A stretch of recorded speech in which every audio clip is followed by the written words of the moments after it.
kita bisa berjumpa kembali di acara seri webinar Road to TPN ke-11 Kabupaten Pangkep. Izinkan saya, Mardani, dari SMP Negeri 3 Segeri, perwakilan dari KGBN Kabupaten Pangkep, akan memandu acara seri webinar kita pagi hari ini hingga akhir nanti.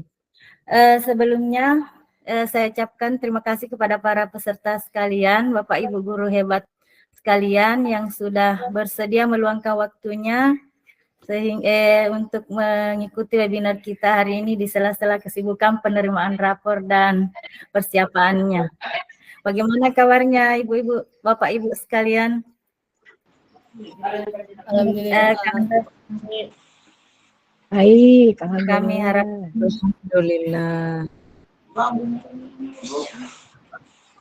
suaranya jelas ya? Jelas. Atau Jelas Bu, jelas aman. Jelas.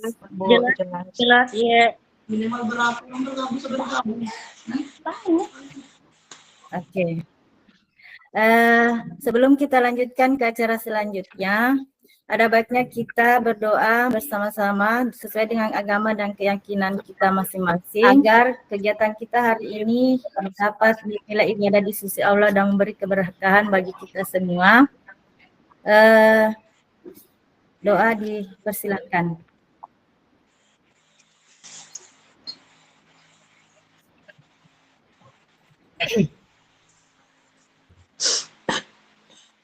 Amin. Doa bisa dicukupkan. Terima kasih kembali. Alhamdulillah, hari ini kita sudah sampai pada seri webinar yang ketiga dari Road to TPN ke-11 kita di KGBN Kabupaten Pangkep. Saat ini sudah bersama kita para guru hebat dari seluruh Kabupaten Pangkep dan sekitarnya. Ada juga sudah hadir Bapak Ketua KGBN Kabupaten Pangkep. Selamat pagi Pak. Juga Ibu narasumber webinar.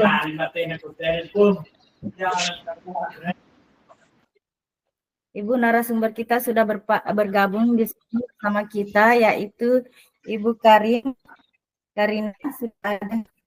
Selamat pagi Bu. Halo. Selamat pagi Bu Bu. Karin. Suara saya apakah terdengar Bu? Halo? Halo? Pagi. Suaranya terdengar belum? Terdengar Bu Karin. Alhamdulillah. Selamat pagi Bu Bapak semuanya.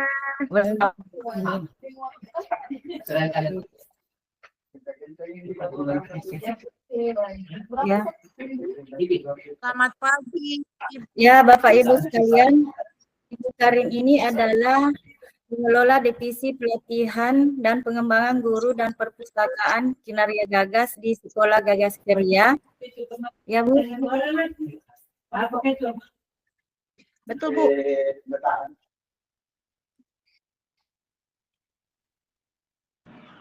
Cek, halo. Ya. Suaranya jelas, Bu? Ya. Jelas Bu. Jelas terdengar. Cuman mungkin ada ngelag-ngelag sedikit Bu. Ya. Iya, keriuhan pagi-pagi. Biasa ya Bu kalau online ya Bu. Iya. Kami ucapkan terima kasih kembali Bu atas kesediaannya hadir dan membagi inspirasi kali ini di webinar KGBN Kabupaten Pangkep. Selamat datang di Kabupaten Pangkep. Sebelumnya saya perkenalkan kepada Bapak Ibu sekalian. Mungkin sebagian besar sudah tidak asing lagi dengan Ibu Karin ini. Beliau adalah pengelola divisi pelatihan dan pengembangan guru dan perpustakaan Kinaria Gagas di Sekolah Gagas Ceria. Beliau adalah penggiat literasi serta penulis buku perpustakaan idaman. Hari ini pasti teman-teman semua, Bapak Ibu sudah tidak sabar lagi akan mendengarkan beberapa inspirasi cerita praktik baik dari Ibu narasumber kita, di mana ini sangat relevan dengan kita sebagai guru yang sangat membutuhkan inspirasi untuk pengembangan literasi di masing-masing. mengenai bagaimana literasi itu, bagaimana cara menggerakkan literasi, dan 4 mengenai penggerakan literasi Ibu Karin hari ini. Dan ini dipersilahkan. Selamat pagi Ibu-ibu dan Bapak semua, Ibu dan Bapak. Saya biasanya manggilnya Ibu-ibu sama Bapak, karena biasanya saya di SD sama di PAUD itu kebanyakan perempuan ya. Kalau ini sepertinya cukup banyak juga nih Bapak-bapaknya. Salam kenal Ibu Bapak dan semuanya. Terima kasih sudah mengundang saya di sini. Dan sebetulnya saya juga ketika diminta kemarin sama Ibu Nurlina kaget juga ya gitu. Wah ini ada saya juga belum, istilahnya masih belajar ya, banyak belajar dan terus belajar sih terkait literasi ini gitu. Nah mungkin jadi kali ini sih kita berdiskusi aja ya ibu-ibu. Mohon juga kesediaan ibu-ibu untuk ibu dan bapak untuk ikut aktif berdiskusi ya, biar ramai dan bisa saling mengisi. Dan juga memang apa mungkin yang disampaikan oleh saya pada hari ini juga mungkin sebetulnya ibu bapak sudah tahu, karena saya yakin kalau anggota KGBN itu biasanya semangat belajarnya sangat tinggi ya gitu. Ibu bapak mungkin yang belum tahu kenapa mungkin saya bisa diundang ke sini, karena memang sebelumnya saya terlibat di BPN gitu sebagai badan pengurus di awal ya 2019-2022, sehingga mungkin ada di sini teman-teman di Pangkep yang mungkin sudah mengenal saya ya, lebih mengenal saya atau mungkin malah bertatap muka ya gitu, bertatap muka secara daring maupun luring gitu.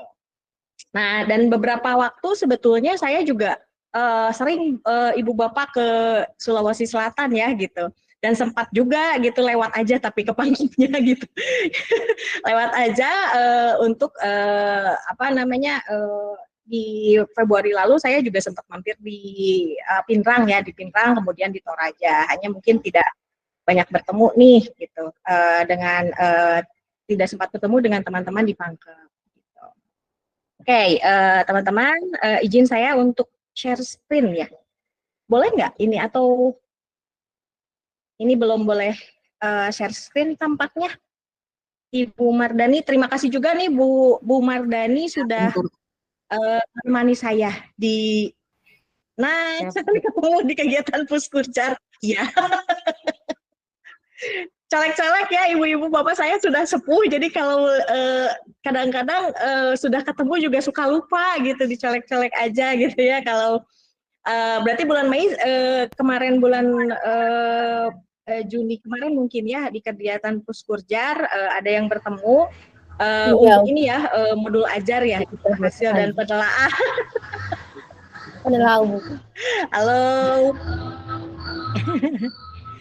Baik, izin saya share screen ya. Ini sekali lagi mungkin bukan hal baru buat ibu bapak semua gitu, tapi semoga di kesempatan kali ini ada yang bisa diambil lah, ada yang bisa jadi inspirasi atau refresh kembali ya. Maaf, sudah tampilkah?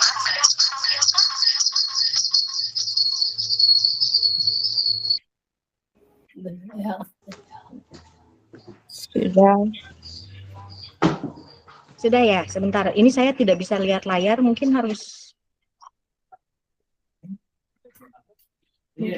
pakai share-nya sebentar. Ini lain juga.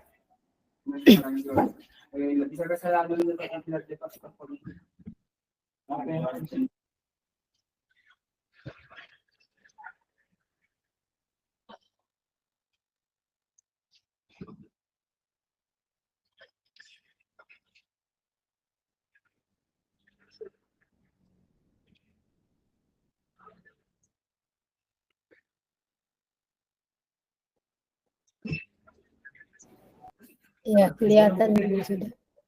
Sudah ya.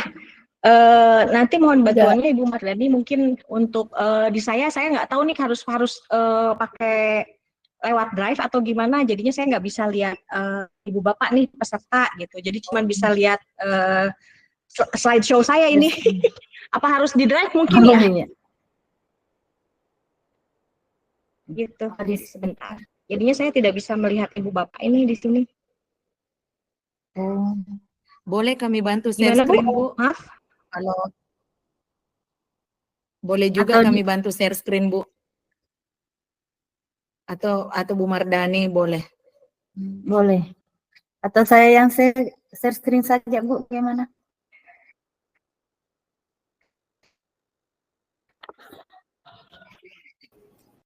Sudah ada di layar, Bu, kelihatan.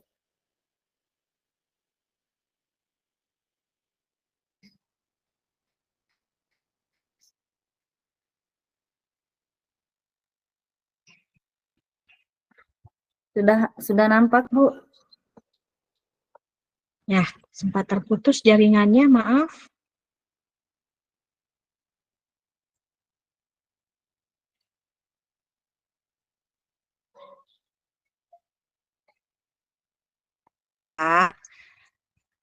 Baik.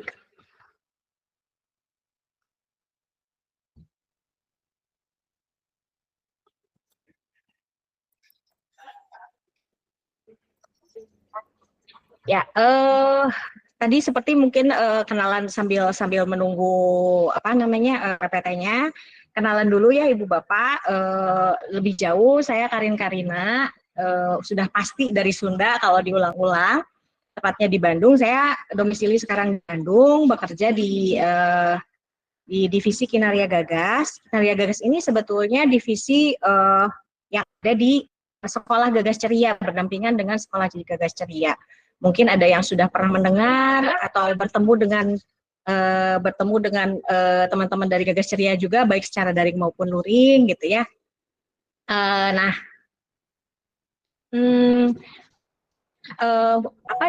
Saya tidak berkecimpung secara langsung atau mengajar gitu seperti ibu bapak semua,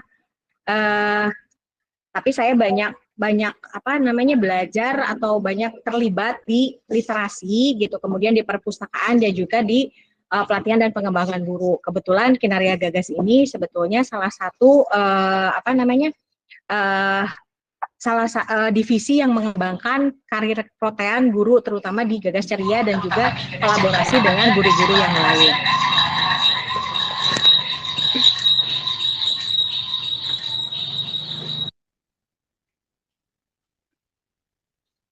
Nah, sedangkan di KGBN sendiri saya terlibat dari kurang lebih tahun 2016, dulu masih namanya KGB nggak pakai N gitu. Dulu sih sebetulnya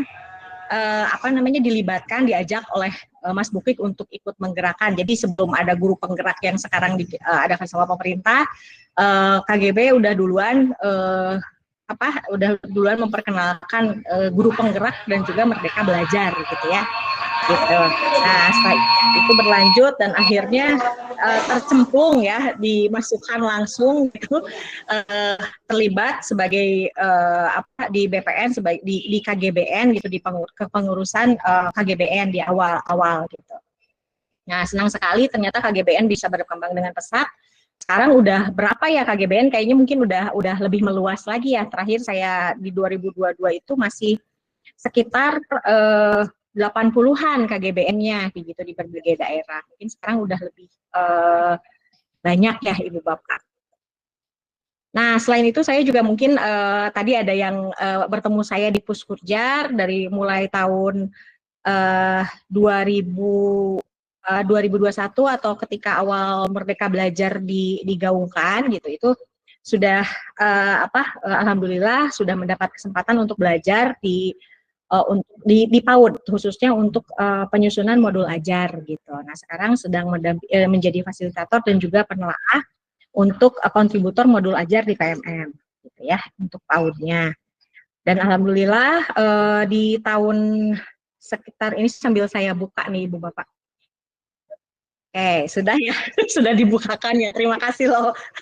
Saya nggak bisa lihat Ibu Bapak semua di sini, nggak bisa lihat teman, jadi nggak enak gitu kalau mau kalau mau ngobrol lihat layar aja ya, nggak lihat ibu bapak semua.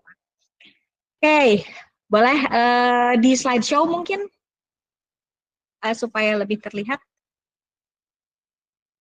Ya, saya juga menghasilkan, alhamdulillah kemarin sempat juga menjadi penulis kontributor terkait literasi.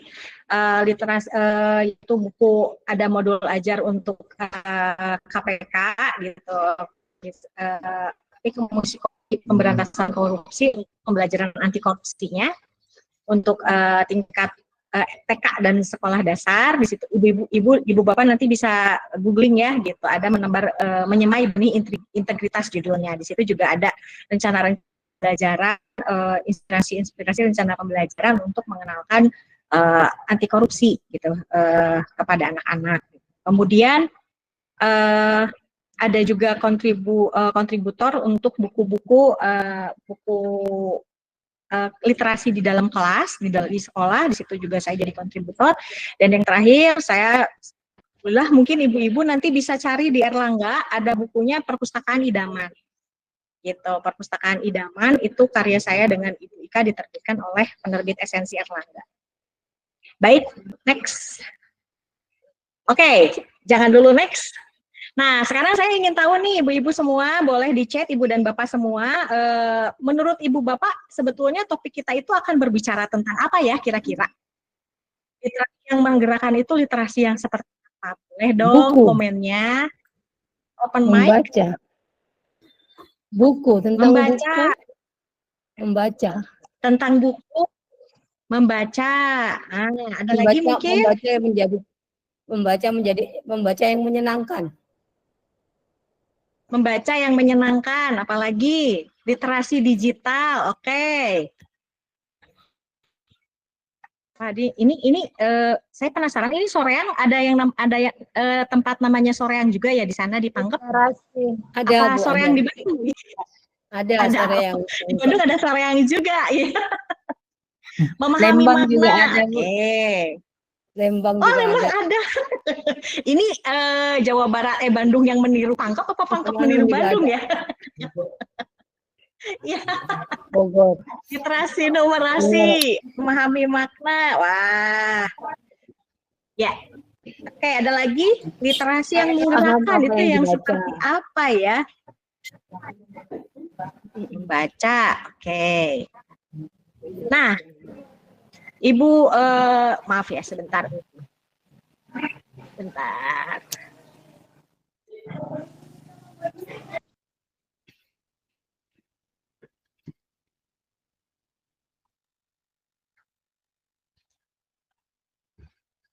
Izin, maaf ini dari Ibu Jul ya tadi yang mempresentasikan. Apakah bisa dibuat slideshow, Bu? Ibu Jus. Ibu Andi. Ibu Jus bisa? ya, Bu Andi. Ya, Ya. ini yang Bentar Bu, saya sudah coba Ya. tapi ternyata belum tampil ya. Sudah tampil tapi minta di Tampil. slideshow, Bu. Tapi bukan slideshow. Sudah ada. Oke, tunggu Bu. Nah, ini mungkin tips-tips ya ibu-ibu bapak yang mungkin sharing nih sebentar lagi TPN mungkin ya. Sebentar lagi TPN, sharing sedikit. Ya. Kalau misalnya presentasi ini baiknya nggak ditampilkan semua untuk materi. Dalam satu slide ditampilkan semua, tapi poin per poin. Agar pesertanya fokus kepada apa yang kita bicarakan, bukan fokus ke keseluruhan tulisan. Nah, ini makanya saya harap bisa di slideshow sehingga bisa satu persatu. Nah, ini belum slideshow ya Bu, maaf. Paham apa yang dibaca, membaca terbimbing. Oke. Baik, aduh, ini sebetulnya, nah ini saya sebetulnya kalau ditampilkan seperti ini biasanya betul tidak pasti orang cenderung akan melihat secara keseluruhan, bukan poin per poin. Jadi kadang-kadang nggak fokus tapi memikirkan ini maksudnya apa ya, nggak fokus kepada apa yang sedang dipaparkan sama pembicara. Itu tips-tips aja sih Bu ya gitu. Boleh Bu, next. Kalau tidak bisa nggak apa-apa. Oke, aduh, ini harusnya udah di poin nih, Bu. Jadi saya nggak bisa diskusi nih. Oke, literasi. Literasi adalah sudah tahu ya ibu-ibu, kita ambil dari ibu bapak, kita ambil dari KBBI, yaitu literasi, kemampuan mengolah informasi dan pengetahuan untuk kecakapan hidup. Jadi literasi ini ibu bapak pasti tahu bukan sekedar baca tulis ibu bapak ya, tapi betul tadi ada dari Bu Nurhana nih, paham apa yang dibaca gitu. Karena kalau misalnya dia tidak memahami, bagaimana dia bisa memilih informasi yang dibutuhkan, gitu ya, Ibu Bapak, gitu. Nah, sedangkan menggerakkan sendiri menurut KBBI adalah menjadi bergerak, memobilisasi, mengaktifkan, gitu ya. Berarti literasi yang menggerakkan adalah literasi yang dapat membuat sesuatu bergerak, seseorang bergerak, bisa memobilisasi dan bisa mengaktifkan. Nah, sebetulnya literasi ini kan salah satu kecakapan nih ibu-ibu. Nah, untuk bisa menggerakkan ini perlu jadi seseorang yang literat. Yang literat ini nah, ini sekarang pertanyaan baru, jangan dulu dipindahkan slide-nya. Literat ini apa nih kira-kira, ada yang pernah mendengar atau pernah tahu arti literat sendiri apa, Ibu Bapak? Boleh berkomentar lagi. Komunikasikan ya. Bisa mengkomunikasikan, apalagi?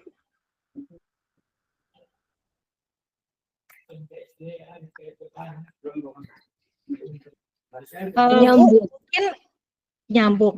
Boleh Ibu, Bu Mardani boleh bantu saya mengkomunikasi penyambung untuk membacakan komen. Mungkin saya yang akan coba mempresentasikan. Saya coba presentasikan secara Ibu Jus, boleh ya? Agar poin per poin lebih enak. Oke. Baik, kalau misalnya masih kesulitan.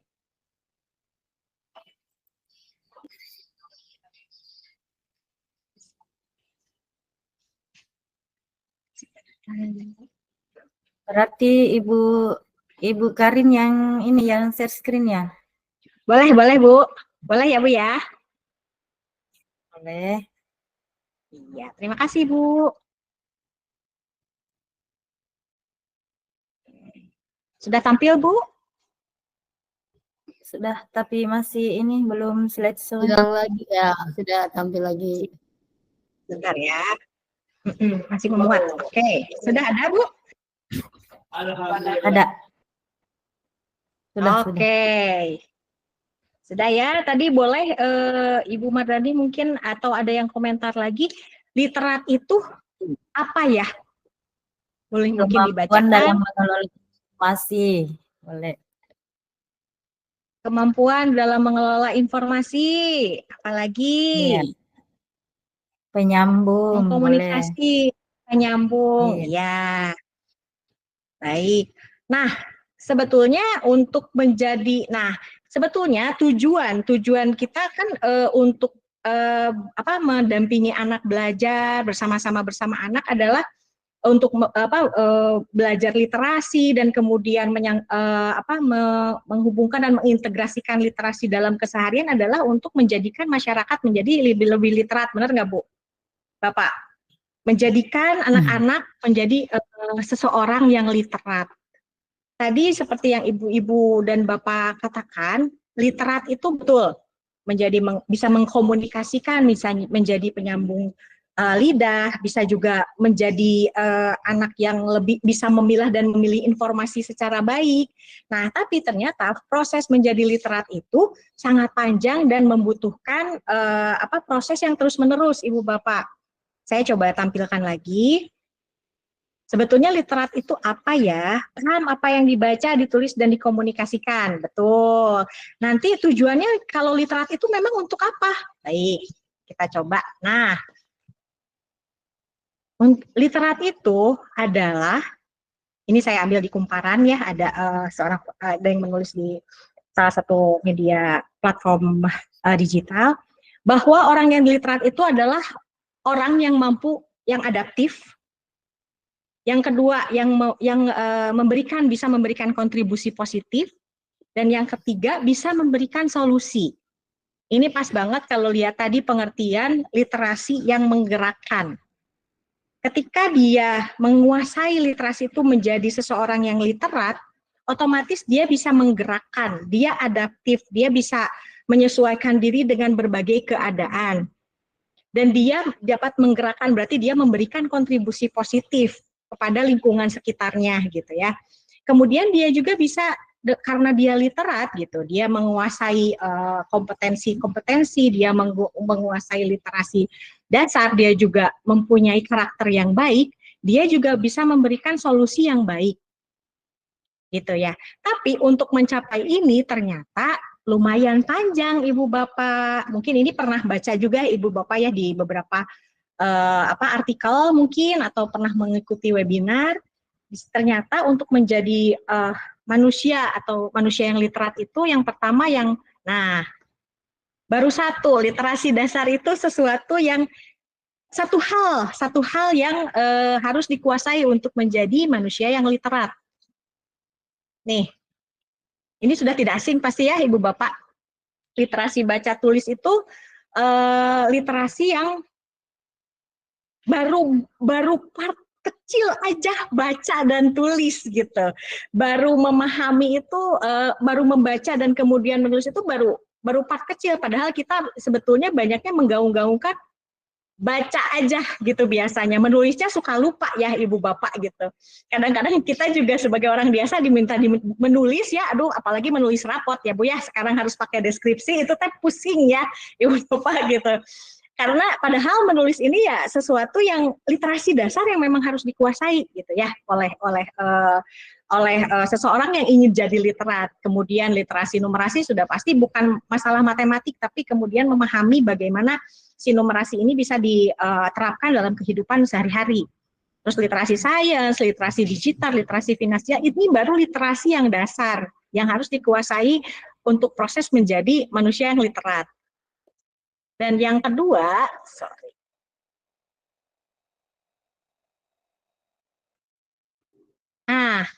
harapannya setelah menguasai literasi dasar ini, kemudian seorang manusia ini dapat memiliki kompetensi mampu berpikir kritis. Dia udah punya ilmunya nih, kontennya udah punya, dia udah menguasai literasi finansial, oke. Informasi tentang budaya dan kewargaan, oke, gitu ya. Sains oke lah gitu. Nah, diharapkan kemudian setelah dia menguasai literasi dasar, dia bisa mengolah dan memilah, kemudian dia jadinya mampu berpikir kritis.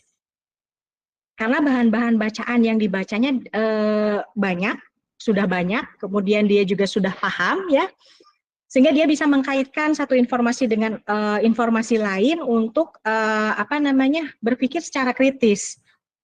Selain itu juga diharapkan mampu mempunyai kreativitas yang tinggi, karena pengetahuannya udah banyak ya Ibu Bapak. Kemudian tadi betul, mampu berkomunikasi.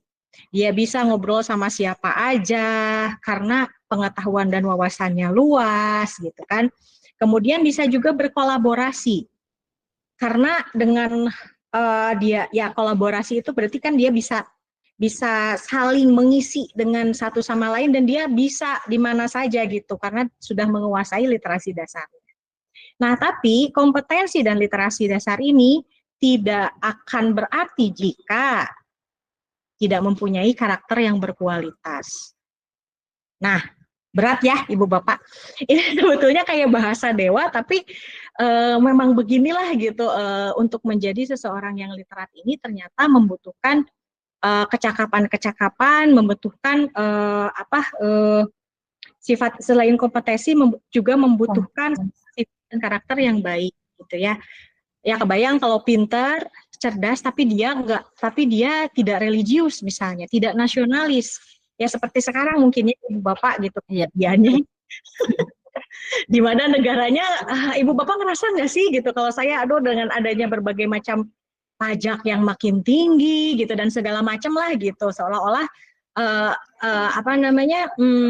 semua dibebankan pada rakyat, ini apakah karena manusianya literasi dasarnya bagus, kompetensinya bagus, tapi karakternya kurang berkualitas, apa seperti apa ya gitu. Bisa jadi, dan banyak sekali kejadian-kejadian sekarang ya, yang membuat kita banyak geleng-geleng kepala ya, Ibu Bapak. Gitu. Nah, saya juga mencermati Ibu Bapak, suka nggak Ibu Bapak kalau lihat Instagram nih, yang main Instagram, suka lihat komen-komen atau sudah baca, ada yang seneng baca komen netizen nggak? Hampir. Ada nggak? Iya, Pasti baca, biasa. ada ya, Bu Lihat Mardani suka baca komen netizen? Iya. sering. Saya lah, Pak. Damai sering Senang, Bu, lucu-lucu senang. ya komen netizen. Senang. Gimana Pak? Ada yang sesuatu yang terselip nggak ketika baca-baca komen netizen Pak? Boleh dong cerita. Siapa tadi yang berkomentar? Boleh? Kadang gemas. Kenapa gemas padahal mais? Kenapa? Kenapa gemas? Kenapa nih? Kadang gimana ya, nggak masuk akal lah Komentarnya kadang benar Bu dan sesuai fakta. Komennya kadang benar dan sesuai fakta. Tapi tertarik memberi umpan balik. Oke. Ya kalau lihat komen, tapi kadang-kadang Ibu Bapak mungkin bisa perhatikan ya. Kadang-kadang komennya itu nggak nyambung. Sering nggak lihat? Ya, terus kemudian benar. dihujat sama netizen lain. Atau misalnya dia menanyakan hal-hal atau menanyakan hal-hal yang sebetulnya sudah ada di beritanya. Sering nggak? Ya, sudah terus muncul. langsung dihujat ya. Baca dong. Tuh, kadang apalagi pada saat kasus studi tour ya gitu. Ya kadang-kadang suka nggak baca juga gitu beritanya apa, dia komennya apa. Atau dia mengomentari hal-hal yang sebetulnya sudah dijelaskan, tapi dia kontennya, dia ceritanya lain gitu di komentarnya. Sering ya Ibu Bapak seperti itu. Nah, itu mungkin membuktikan salah satu, lebih ke mungkin kalau Ibu Bapak bisa aware, aduh, kalau misalnya Ibu Bapak lihat komen-komen netizen, kira-kira anak saya nanti seperti ini apa enggak ya gitu. Setelah kemudian saya didik dan saya dampingi, aduh jangan sampai ya Ibu Bapak ya. Kadang-kadang ada yang cuman membaca judulnya aja, yang mana biasanya judul itu kadang-kadang menimbulkan provokasi ya gitu. Padahal beritanya enggak seperti itu, netizen udah main komen aja, dia tanpa membaca. Nah, itu udah membuktikan bahwa literasi baca tulisnya aja udah kemana ya, udah belum mateng lah gitu ya gitu. Mungkin gurunya dari negeri Konoha mungkin ya gitu si netizen ini, sehingga tidak ini juga gitu ya terkait literasi baca tulis. Nah yang kedua yang suka saya concern juga, Ibu Bapak pasti banyak tergabung di WA Group, bener nggak? Banyak ya WA Group ya Ibu Bapak tergabung. Ibu Bapak sering nggak menemukan dia tuh anggota lama Ibu Bapak, tapi ketika ada misalnya admin grup share informasi, dia nanya lagi di bawahnya. Biasa Bu, biasa. Itu harusnya nggak boleh jadi biasa Bu. Capek adminnya. Kenapa dia nggak manjat dulu? Gitu. Manjat dulu, jadi nggak mau susah gitu, nggak mau susah, dia nggak. Itu juga salah satu ciri kurang literat ya mungkin Ibu Bapak. Dia nggak baca dulu berarti. Entah kalau disebut dia malas, mungkin malas, tapi seharusnya orang yang literat itu adalah orang yang mau membaca dulu dari atas ke bawah. Kalau saya pribadi saya suka malu Bu, saya juga suka kejadian kayak gitu, nggak teliti membaca terus nanya lagi. Gitu, tapi saya biasanya baca scroll dulu Bu ke atas karena malu. Gitu, apalagi kalau kita merasa grup itu penting, ada informasi penting yang harus disampaikan, ya harus tahu. Kalau perlu dibintangin dulu baru nanti dibaca. Gitu. Itu salah satu adab ketika kita ada di satu grup komunikasi. Tolong kalau misalnya dia anggota lama, ya baca dong dari atas. Terus sekarang yang banyak terjadi adalah ketika kita, benar nggak Bu, kita sering ngasih info via WA ke orang tua, betul nggak? Betul ya, gitu. Sering kita baca, orang tua tuh baca, kita tuh membuat suatu informasi gimana caranya agar orang tua mau baca. Gak bisa panjang-panjang. Karena kalau panjang, pasti dia akan nanya lagi informasi yang sebetulnya sudah ada. Sering seperti itu. Gitu. Nah, itu juga berarti salah satu ciri bahwa masyarakat Indonesia itu ternyata sebagian besar yaitu tadi ya. Literasi baca tulisnya saja mungkin masih kurang. Belum yang like dan share atau misalnya silahkan baca. Nah, itu biasanya tanda-tanda hoax Ibu Bapak. Jangan langsung main share. Lihat dulu faktanya. Lihat dulu datanya. Kayak kemarin ada yang nge-share, aduh ini Gunung Tangkuban perahu meletus katanya. Hati-hati, padahal itu berita tahun 2019. Kalau ada yang minta share, tolong cek lagi faktanya. Apakah betul informasi yang disampaikannya? Gitu. Justru dicurigai kalau disuruh share ya, dicek dulu. Apalagi sekarang kalau nggak salah ada juga aplikasi yang ngecek. Nah, bisa ada tulis sebarkan, betul. Itu fenomena sehari-hari sebetulnya mungkin terbawa dari kebiasaan kita untuk yaitu tadi literasi dasarnya atau kompetensi untuk berpikir kritisnya belum jalan. Maka dari itu sebetulnya tugas kita nih ibu-ibu bapak semua yang yakin sih, saya yakin kalau anggota KGBN gitu ya teman-teman di sini pasti melakukan seperti itu ya di keseharian. Hilaf-hilaf sedikit nggak apa-apa ya gitu. Ibu ternyata berat ya, jadi ibu bapak berat jadi manusia yang literat itu. Dan ini memang perlu proses sepanjang hayat dan ini perlu dimulai sejak dini. Benar nggak Bu? Perlu dimulai sejak dini, kenapa? Karena kalau nggak dimulai sejak dini itu kasihan. Guru-guru SMP, guru-guru SMA-nya. Kenapa coba? Iya betul, Ibu Nurhana. Kalau tidak disebar dapat musibah gitu ya. Serem amat. Coba Ibu Bapak, kira-kira kalau misalnya nggak dimulai sejak dini, apa yang akan terjadi ketika anak itu masuk SMP atau masuk SMA? Apa yang terjadi jika stimulasi literasi ini tidak dimulai sejak dini? Malas membaca, apalagi?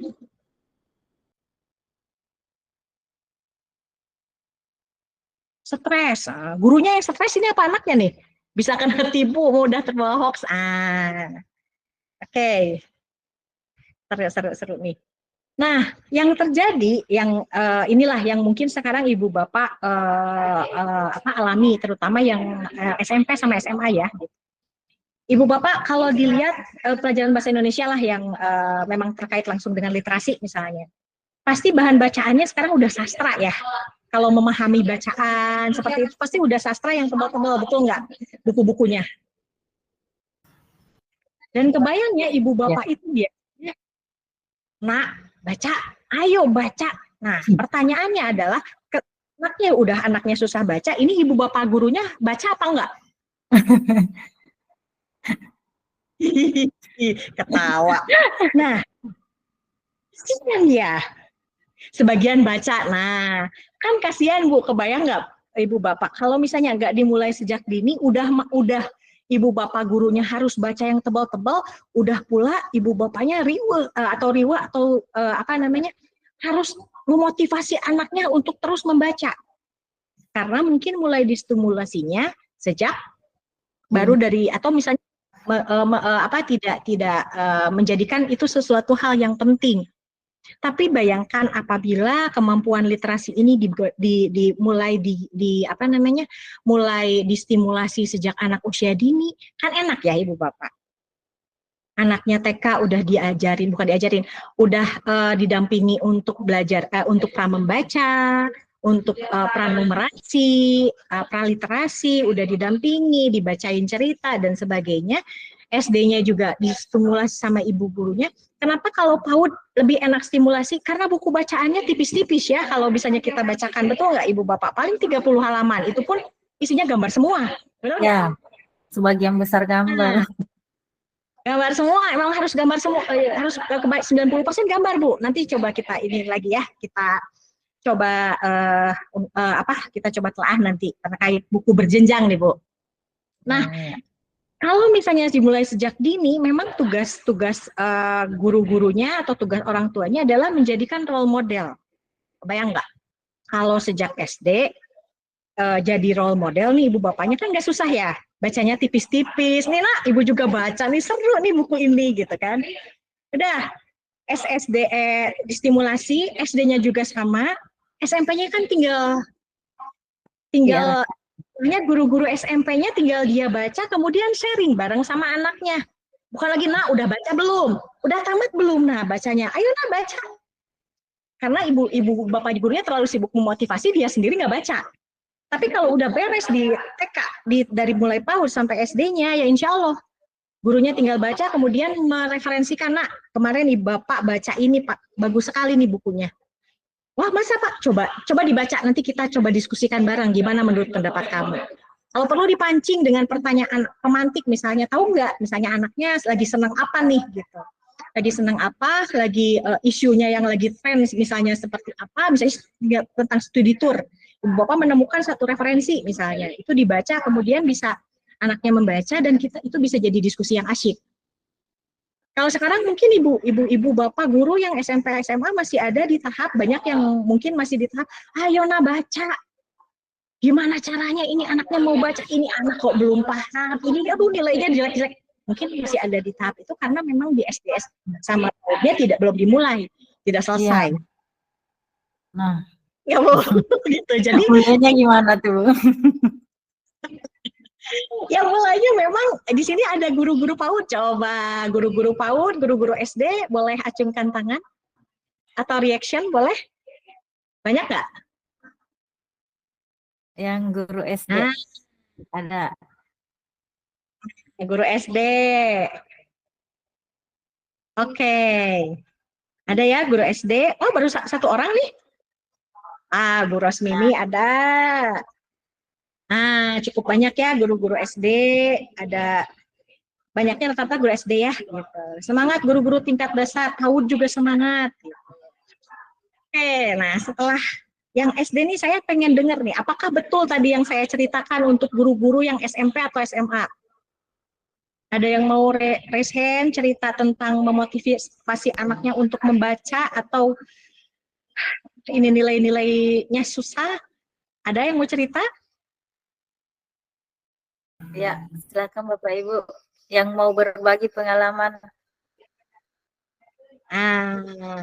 Atau SD kelas tinggi, susah banget ini ngajarin anaknya, ini anak kok nggak paham-paham. Kenapa? Pak Ahmad Andriani, ya. Boleh cerita dong Pak Ahmad. Boleh dari mana nih Pak Ahmad, silakan. Ada 2 orang nih Bu yang mau cerita nih Bu Mardani. Silakan Pak Ahmad.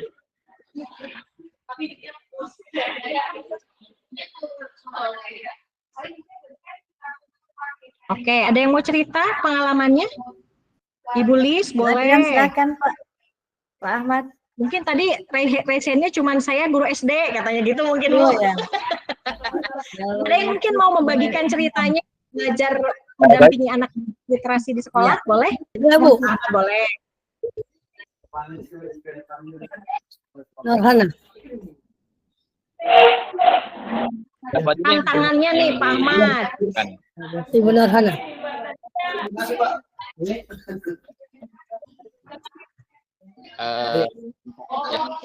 Saya coba keluar ruangan dulu karena ribut. Waalaikumsalam. Mudah-mudahan suaranya terdengar jelas Pak dan kedengaran. Sekadar berbagi pengalaman ya, Ibu Pemawati tadi sedang memaparkan tentang pengantar atau pemantik mengenai literasi, begitupun juga menitikberatkan kepada persoalan-persoalan yang dialami sekarang. Ya memang menurut UNESCO dan apa itu urutan kedua paling bawah dalam hal literasi atau membaca atau datanya itu 0,001, artinya di antara 1000 yang minat bacanya yang bagus. Kemudian ketika merujuk kepada dalam pembelajaran, karena alhamdulillah saya ngajar kelas tinggi,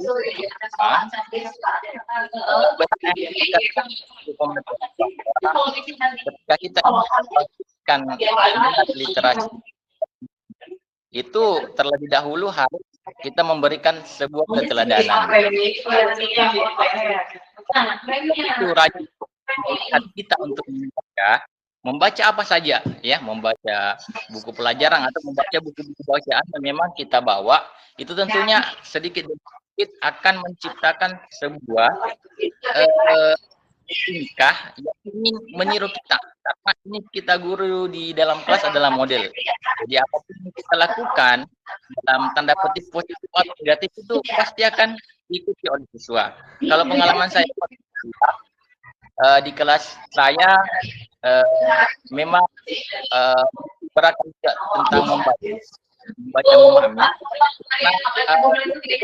Mereka membaca, tapi ya membaca begitu saja. Apalagi ketika dia sudah membaca nyaring, itu tidak ada yang tersimpan di otaknya apa yang dia baca. Kita harus kita harus menumbuhkan rasa cinta dulu anak-anak ini terhadap buku dengan cara kita sering ajak dia. Dan satu pekan saya meluangkan beberapa jam itu untuk mereka berkunjung ke perpustakaan, baik melihat gambar ataupun membaca. Intinya harus ada sesuatu hal baru yang dia dapatkan setelah dia keluar dari perpustakaan. Nanti di kelas saya evaluasi kira-kira informasi apa yang baru yang anak-anak dapat di perpustakaan yang memang baru kalian ketahui. Oh, ternyata ada hewan seperti ini, dinosaurus begini dan sebagainya. Jadi seperti itu sedikit demi sedikit, karena memang apalagi di SD kita belum anak-anak untuk membaca sebanyak-banyaknya. Karena yang permasalahan saya pribadi itu bukan pada membaca, daya membacanya itu. Mau seberapa lama dia belajar, mau seberapa dia mencari informasi, membaca semua satu kali arahnya itu pasti membaca semua. Cuma daya bacanya yang mungkin masih perlu kita bina bersama. Sekian dari saya, Bu. Mohon maaf kalau terlalu panjang lebar. Assalamualaikum warahmatullahi wabarakatuh. Ya, Terima kasih Pak Ahmad. Iya betul. Tadi kalau Pak Ahmad bicaranya terkait bahwa orang dewasa itu harus jadi role model ya. Gitu. Bagaimana kita bisa meminta anak-anak kita membaca kalau kita sendiri nggak pernah membaca. Gitu. Minimal kalau misalnya anak-anak kecil itu kita bisa ajak mereka bersama-sama membaca gitu atau mendongengkan cerita dan sebagainya. Nanti kalau udah SMP SMA itu betul. SD aja masih dibina daya membacanya, bagaimana memahami bacaannya.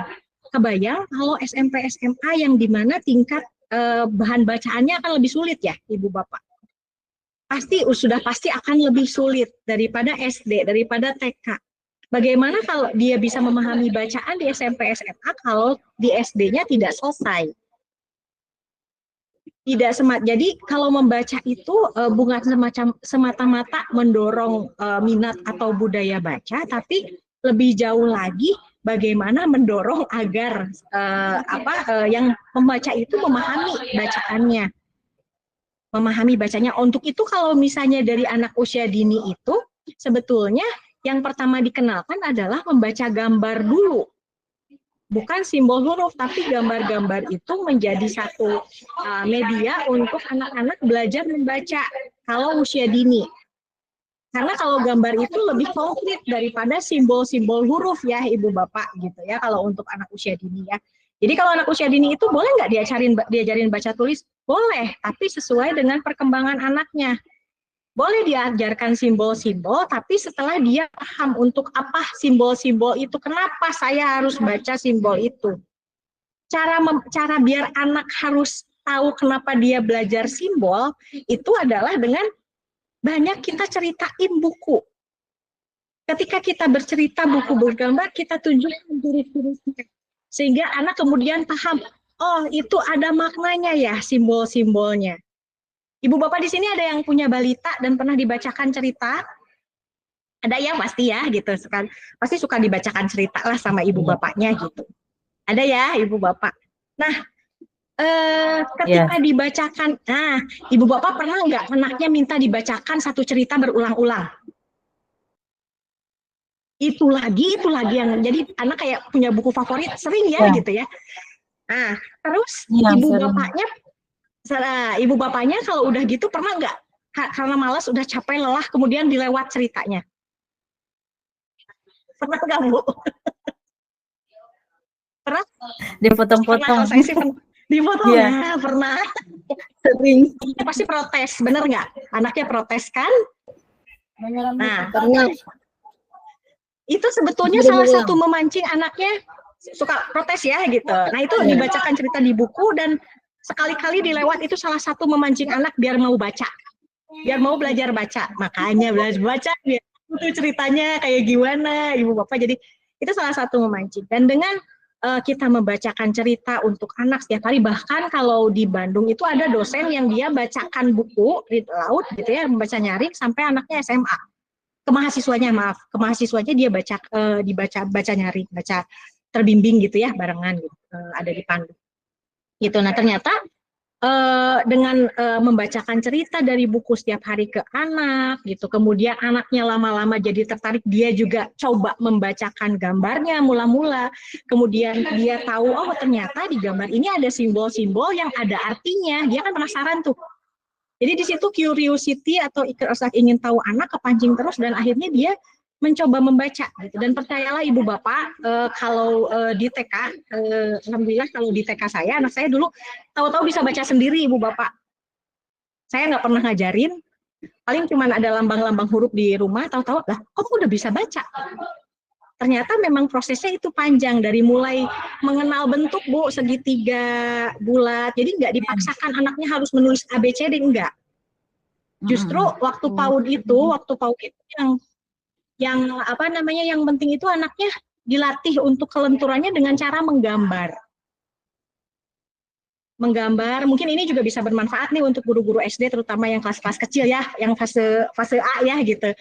Anaknya diajak menggambar, lihat luas apa enggak, kemudian setelah menggambar dia ajak anak untuk menceritakan gambarnya. Ajak anak menceritakan gambarnya, kemudian ditulis. Ceritakan, kalau misalnya dia sudah bisa nulis, tulis ceritanya di bawahnya.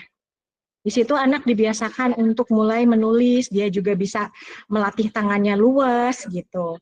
Itu dilatih dari PAUD ya gitu. Memang mungkin akan tidak sempurna, tapi lama-lama jadi akan betul Bu, jadi menceritakan gambarnya ya gitu. Nah, itu mungkin proses stimulasi dan dibawakan dengan cara bermain gitu kalau di PAUD. Kalau sekarang di kurikulum Merdeka banyak sekali ibu bapak, sebetulnya pemerintah sangat mendorong ibu bapak menggunakan buku-buku bacaan yang menarik isinya maupun ilustrasinya untuk dijadikan media pembelajaran di kelas. Benar nggak ibu bapak? Sekarang kalau lihat buku paket kayak buku cerita ya, kayak buku cerita gitu. Nah itu memang tujuannya adalah membuat anak senang dulu dengan bukunya. Jadi cerita itu membaca itu tidak melulu harus buku paket. Kalau yang kemarin-kemarin mungkin asumsi anak-anak itu kalau lihat buku tuh buku paket, buku belajar nggak menyenangkan. Banyaknya seperti itu ya gitu. Tapi kalau sekarang lihat buku-buku referensi dari ini, bahkan buku-buku cerita itu dijadikan bahan pembelajaran di kelas gitu. Memang tujuannya dulu seperti itu pemerintah pada waktu awal kurikulum Merdeka.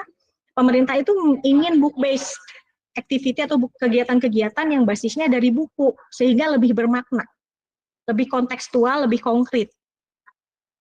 Gitu. Makanya sekarang reading for pleasure itu jangan disepelekan ibu-ibu, ibu bapak, karena dapat meningkatkan kemampuan kognitif anak. Meskipun tetap anak harus dikenalkan dengan berbagai macam genre bacaan. Sekarang lagi lama ya sastra masuk kurikulum, ya kita ambil positifnya ya. Di situ ada pemerintah sudah berusaha gitu. Kalau misalnya ada yang perlu masukan ya kasih masukan gitu kan gitu. Itu udah ada istilahnya pemerintah ingin memasukkan sebanyak-banyaknya buku-buku bacaan untuk bahan belajar untuk anak. Gitu ibu bapak ya gitu. Jadi memang literasi memang bukan sekadar baca tulis, tapi mau nggak mau literasi akan melibatkan buku-buku di dalamnya. Buku-buku yang sesuai dengan manfaat, minat anak, dan sebagainya. Gitu ya, Ibu Bapak. Nah, kita balik lagi nih ke literasi yang menggerakkan. Kira-kira Ibu Bapak, kalau kan tadi menggerakkan, memobilisasi, kemudian mendorong untuk melakukan sesuatu, apa yang mendorong kita mau melakukan sesuatu? Nah, Ibu-ibu, Bapak guru nih, kita mau mendampingi anak. Kenapa? Karena apa? Boleh di chat nih. Kira-kira kenapa sih kita mau jadi guru? Boleh jujur loh, jawabannya boleh jujur loh. Mungkin ada yang, saya sih butuh guru karena butuh uang, keterimanya kebetulan jadi guru, gitu ya, sudah, gitu. Atau saya sih iseng-iseng perhatian, Bu, sambil nunggu kerjaan lain, gitu. Nah, ini kepala sekolah saya galak, gitu, jadi saya mau nggak mau harus bikin rencana pembelajaran yang benar, gitu. Nah, ini senang dengan anak-anak, apalagi nih. Tujuan kita kenapa mau bergerak melakukan sesuatu itu biasanya karena apa? Kalau tadi Bu Nurhan dan Ibu Nur senang dengan anak-anak. Ada lagi alasan lain? Ingin berbagi ilmu. Senang dengan anak, ingin berbagi ilmu, boleh loh, ada yang lain. Motivasinya apa nih gitu ketika kita mau bergerak, ketika kita mau melakukan sesuatu itu karena apa biasanya? Ada mau ini lagi berkomentar? Pingin lihat orang cerdas. Ini Ibu Nurhana semua nih, ada yang lain? Mengapa kita ingin melakukan sesuatu, ingin bergerak melakukan sesuatu, ingin menemukan teman belajar? Oke. Apa? Nah, gitu. Oh, karena terinspirasi oleh guru sendiri. Oke. Inspire ya gitu. Ada lagi?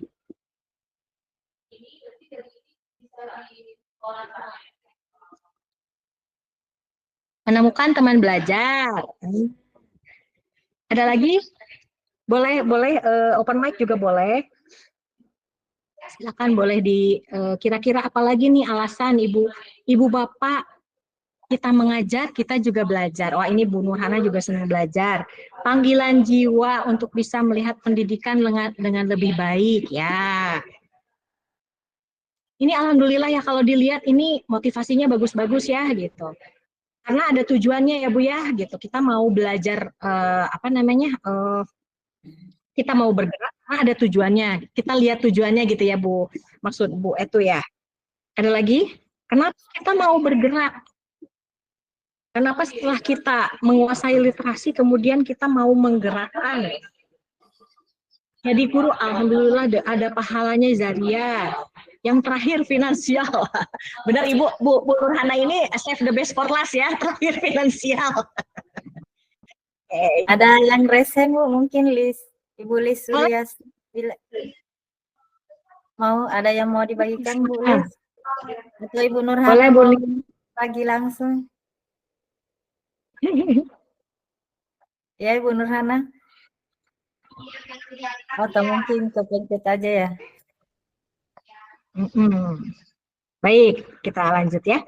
Ya Ibu Bapak, betul ya. Tadi Ibu Bapak kalau dilihat motivasinya bagus-bagus ya gitu. Ada yang halanya jariah, ada juga yang memang ada ingin mencari teman belajar. Karena kalau kita mengajar kita juga belajar gitu ya. Nah, banyak sekali yang bisa motivasi yang membuat orang ingin bergerak, mau bergerak. Mungkin dia sayang. Benar nggak? Kalau kita bangun cinta jangan jatuh cinta karena jatuh ya. Kalau jatuh cinta itu sakit kalau jatuh. Kalau kita mau bangun cinta, benar nggak?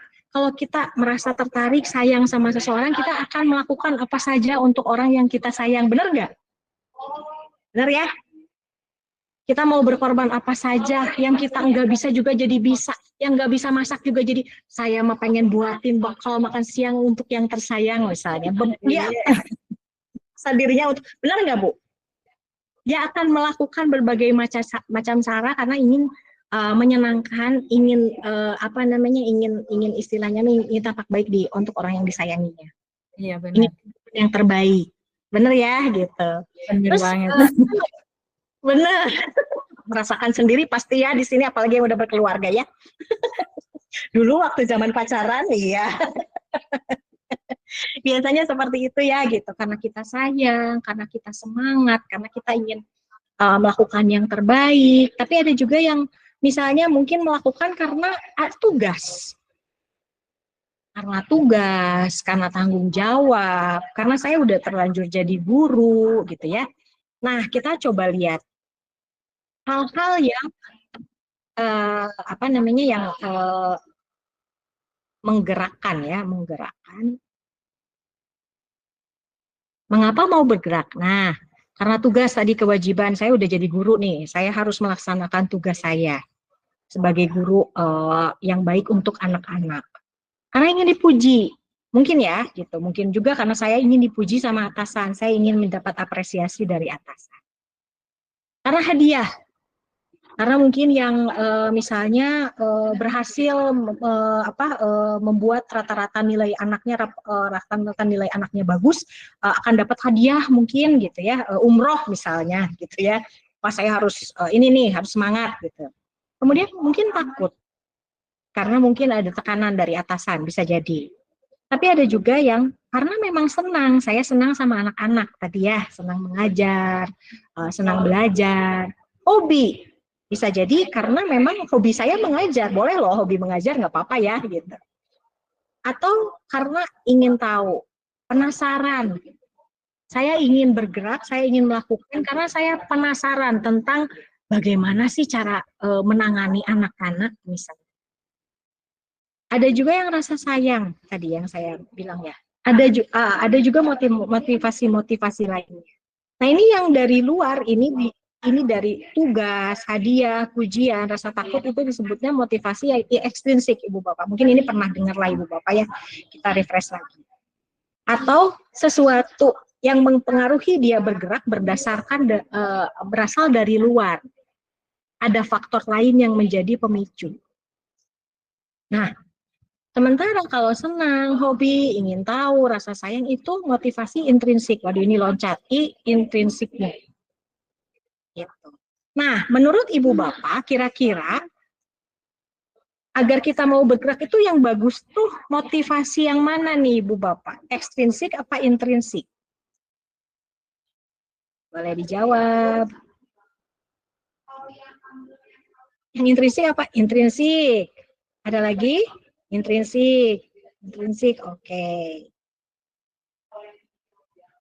Nah, dua-duanya baik.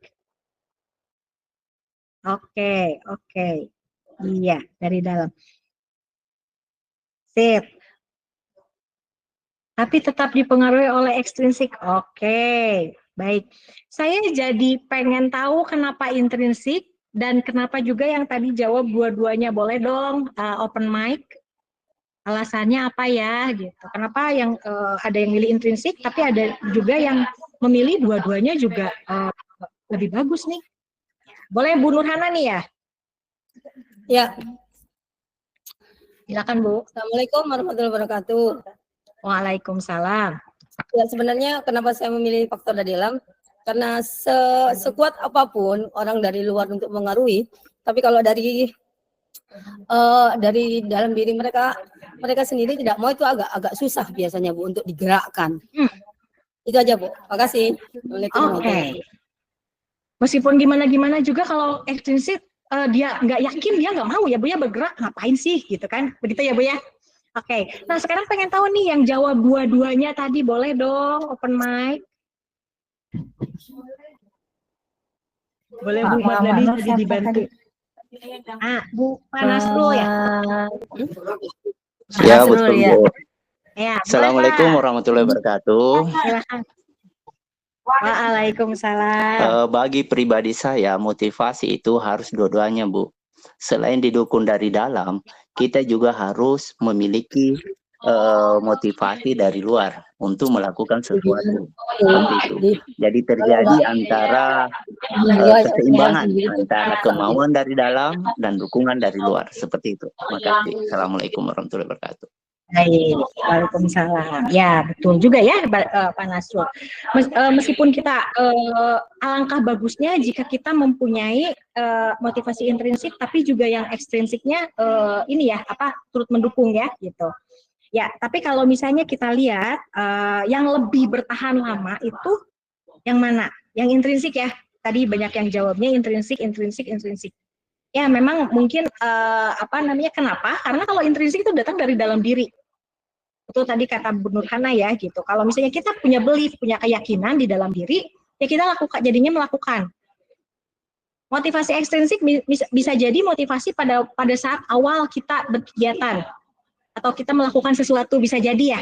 Tapi ketika motivasi ekstrinsik itu kemudian selesai, bisa jadi ada yang kemudian jadi motivasi intrinsik, dia senang.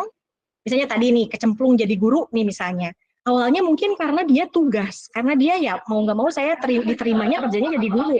Tapi ketika kemudian dia melakukan, dia menikmati prosesnya. Sehingga kemudian timbul rasa sayang kepada anak, timbul rasa ingin tahu dan sebagainya. Itu bisa jadi faktor intrinsik. Gitu ya, gitu. Tapi yang paling bertahan lama itu intrinsik. Ya, ekstrinsik bisa jadi cuman faktor awal aja yang kemudian setelahnya itu bisa jadi intrinsik atau malah udah hilang. Kalau udah selesai tugasnya saya mengajar, ya udah, saya nggak mau lagi berhubungan sama anak-anak misalnya. Atau kalau udah hilang rasa takutnya, ya sudah, dia nggak mau mengerjakan lagi. Ya gitu. Nah, sebetulnya inilah faktor bagaimana kita bisa menumbuhkan motivasi dalam diri anak. Bagaimana tadi kita bisa menimbulkan rasa sayang anak terhadap buku bacaan. Bagaimana kita dapat menimbulkan keingintahuan anak untuk tentang suatu pembelajaran, suatu materi. Bagaimana kita membuat anak senang. Penasaran nggak Ibu Bapak gimana caranya? Bagaimana membuat anak senang baca, hobi baca, kita lanjut ya. Sebenarnya ini hal-hal yang, ini ya Ibu Bapak kalau dilihat, sebenarnya ini hal-hal yang sehari-hari mungkin Ibu Bapak sudah tahu, sudah lakukan, sudah tahu juga teorinya, tapi balik lagi Ibu Bapak, butuh percaya, butuh motivasi intrinsik untuk dapat melaksanakan. Ibu Bapak saya yakin sudah mendapatkan berbagai macam ilmu tentang pedagogik, tentang bagaimana mengajar, tentang bagaimana mendampingi anak. Itu satu hal Ibu Bapak mau belajar hebat. Tapi hal yang lebih hebat lagi, apalagi Ibu Bapak kemudian percaya terhadap apa yang Ibu Bapak dapatkan dan kemudian mau berubah dan melaksanakan, mengimplementasikan apa yang itu udah Ibu Bapak dapat. Itu butuh motivasi intrinsik sebetulnya kan ya. Ekstrinsiknya udah ada nih. Oke, kamu ditugaskan untuk mengikuti pelatihan. Oke, saya ikuti. Terus sudah selesai. Ya udah, saya tahu aja gitu, tapi saya udah nyaman dengan gini dan saya juga anak-anak saya baik-baik aja.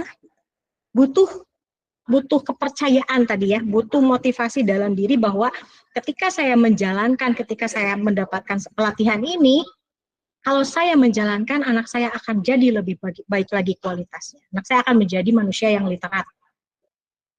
Butuh seperti itu, gitu ya. Tinggal ini jadi balik lagi sebetulnya ke Ibu Bapak setelah sesi ini, misalnya Ibu Bapak believe enggak?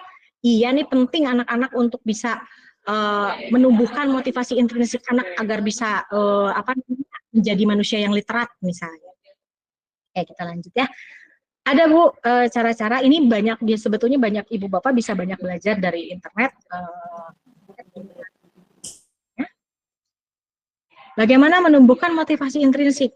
Dan menurut kalau dilihat sebetulnya bagaimana menumbuhkannya ini ada dalam kurikulum Merdeka. Berpusat pada anak, memberikan anak kesempatan, kemudian juga pembelajaran terdiferensiasi, itu semua ada gitu. Ini sebetulnya cara-cara untuk menumbuhkan juga motivasi intrinsik pada anak. Nah, otonomi Bu, memberikan kendali, enggak semua disuapi. Nah, ada yang mau cerita kenapa ini otonom? Ada yang mungkin mau cerita maksudnya apa nih gitu untuk memberikan anak otonomi. Ini maksudnya apa nih? Kira-kira ada yang mau berpendapat? Dengar Ibu.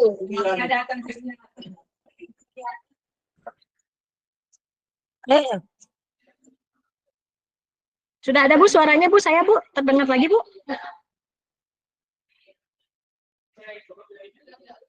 Nah, oke, Bu Nasma silakan Bu. Apa nih maksudnya memberikan otonomi? Ya, berikan otonomi pada anak nih kalau mau menumbuhkan motivasi intrinsiknya. Bagaimana nih Bu? Silakan Bu Nasma.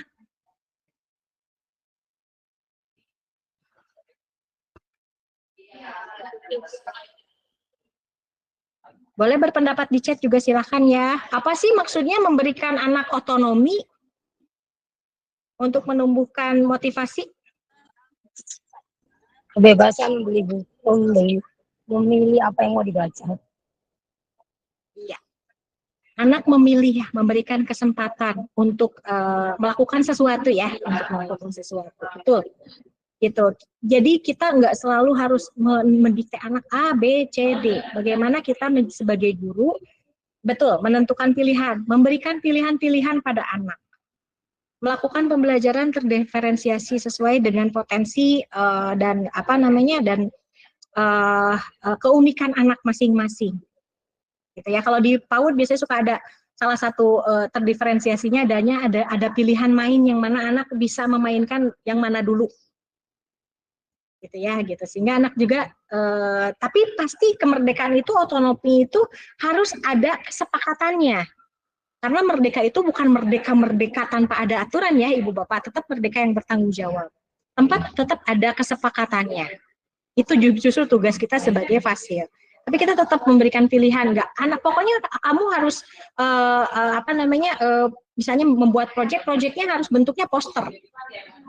Padahal mungkin anak bisa memberikannya dalam bentuk presentasi atau tulisan, bisa jadi ya. Itu bisa jadi suatu pilihan juga. Otonomi. Yang kedua, bagaimana cara menumbuhkan motivasi inklusif? Nah, bagaimana membuat anak dalam hal ini membuat anak merasa mempunyai kemampuan untuk berhasil dalam mengerjakannya. Ini ada kaitannya juga dengan otonomi ya. Ketika dia kemudian memilih yang menurut dia bisa atau dia tertarik, kemudian dia melakukan prosesnya sampai kemudian dia berhasil. Kebayang ya Bu ya, Ibu Bapak pasti sering mengalami anak yang seperti itu, percaya dirinya pasti meningkat. Betul nggak Bu? Pak? Misalnya anaknya kemampuan bacanya harusnya nggak kayak gitu karena udah SMP gitu. Nah, kita sebagai guru bagaimana memfasilitasi anaknya dengan agar kemampuan bacanya kemudian nanti setara dengan teman-temannya. Pasti akan melakukan diferensiasi ya, penyesuaian. Nah, ketika anaknya diberi keberhasilan, yuk nak, kalau nggak apa-apa kamu nggak bisa, yuk coba buku yang tipis dulu nih yang ini. Coba, kamu bisa. Jadi, dari situ anaknya akan merasakan keberhasilan dan dia percaya bahwa dia bisa sama juga dengan teman-temannya. Dengan proses-proses sesuai dengan itu tadi kita teaching at the right level sesuai dengan kemampuan anak, potensi anaknya juga pelan-pelan bisa percaya diri dan bisa catch up, bisa mengikuti gitu ya.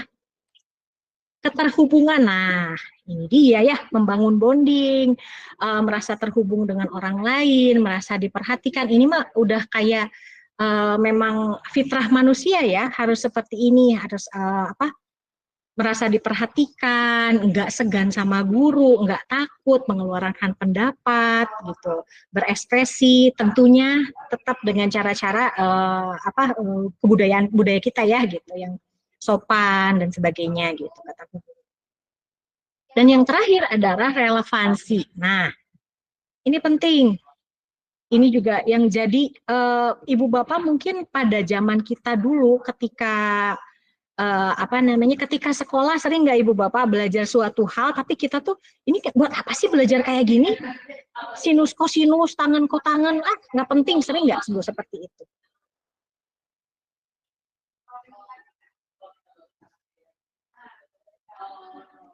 Sering ya? Suka mengalami seperti itu? Sering. Banyak mengalami yang ini buat apa sih kita belajar kayak gini, nggak penting kayaknya, buat apa gitu. Atau buat apa sih kita harus belajar, biasanya terjadi di matematik ya, sering terjadi di pelajaran matematik kalau saya dulu gitu. Sekarang juga kayaknya masih. Nah, kimia, pokoknya yang eksak-eksak gitu. Pak Nur Radiatna. Yang eksak, padahal eksak itu ilmu pasti loh. Ilmu yang pasti-pasti dibanding ilmu sosial itu lebih pasti eksak. Sering dengar.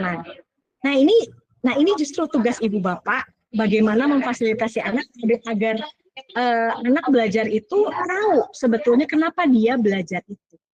Makanya kalau dari kecil itu biasanya yang harus dipelajari itu, atau bukan dari kecil ya, sampai dewasa pun biasanya kalau belum paham itu harus dikonkretkan dulu, belajarnya dari yang konkret. Anak SD itu nggak akan paham pecahan kalau kita nggak memperlihatkan ini ada pizza 8 potong. Kalau 8 potong itu harus ada konkretnya. Sehingga dia paham, oh kalau saya belajar pecahan ini bisa, jadi kontekstual ya Ibu Bapak, kalau sekarang disebutnya pembelajaran yang kontekstual, yang terkait dengan kehidupan sehari-hari. Belajar P5 juga sama, terkait dengan kehidupan sehari-hari, dekat dengan sungai berarti bahas tentang misalnya pencemaran sungai. Karena dia anak bisa tahu, oh relevansinya apa, ini gunanya untuk apa. Kenapa saya harus bergerak, harus ada tujuannya untuk apa. Ketika ibu belajar bersama anak-anak, tidak ada salahnya untuk memberitahukan tujuannya untuk apa. Dan minta mereka berpendapat juga. Di situ kita mengasah otonomi anak, kemudian karena kalau anak sekarang kritis ya, buat apa saya belajar ini? Seperti anak saya dulu, nah kalau kamu jadi pemain bola, apalagi misalnya direkrut sama pemain asing, kamu harus bisa bahasa asing dong, harus bisa bahasa Inggris ya enggak? Enggak usah, saya kan bisa nyewa penterjemah. Nah loh, kan ibunya bingung lagi jawab kan. Itu perlu, iya sih ada penterjemah, tapi kamu memang nggak mau tahu gitu, takut ditipu lah atau apa dan sebagainya. Di situ jadi kalau anak-anak sekarang itu kritis-kritis ya Ibu Bapak, pasti pengen tahu kenapa saya harus belajar ini, apa manfaatnya untuk saya, apakah sesuai dengan keinginan saya. Kalau nggak ada relevansinya, kita juga malas, kita juga merasakan dulu malas banget ya belajar. Itu tadi kimia, buat apa kimia? Padahal mungkin kimia itu ketika dia pengen jadi dokter misalnya gitu, atau menjadi apoteker misalnya, pengen punya apotek, jadi harus ngerti. Di situ guru juga nggak bisa, kalau sekarang guru nggak bisa ya, cuman apal materi aja tanpa tahu itu asal mulanya dari mana. Di situ juga guru jadinya harus belajar sepanjang hayat. Dan jangan malu jika kemudian tidak bisa menjawab, misalnya pertanyaan anak, bisa dicari sama-sama sama anaknya. Di situ juga anak diajak untuk saling terhubungan bahwa guru itu bukan istilahnya semua yang serba tahu, enggak. Gitu. Tapi kita bisa terus belajar sama-sama sehingga anak pun enggak sungkan. Tapi kita tetap harus menjaga sopan santun dan menjaga etika antara guru sama anak tetap ya, kalau itu sih. Ini 4 hal yang bisa menumbuhkan motivasi intrinsik. Dan ini semua Ibu Bapak mungkin tahu ada di kurikulum Merdeka ya. Gitu, berpusat pada anak, gitu. Kembalikan lagi. Dan ini sebetulnya dari dulu memang esensinya seperti itu, dari zaman Ki Hajar Dewantara gitu ya. Sudah seperti ini, berpusat pada anak, berhamba pada anak, gitu, secara kasta yang lebih tingginya sampai berhamba pada anak gitu kan.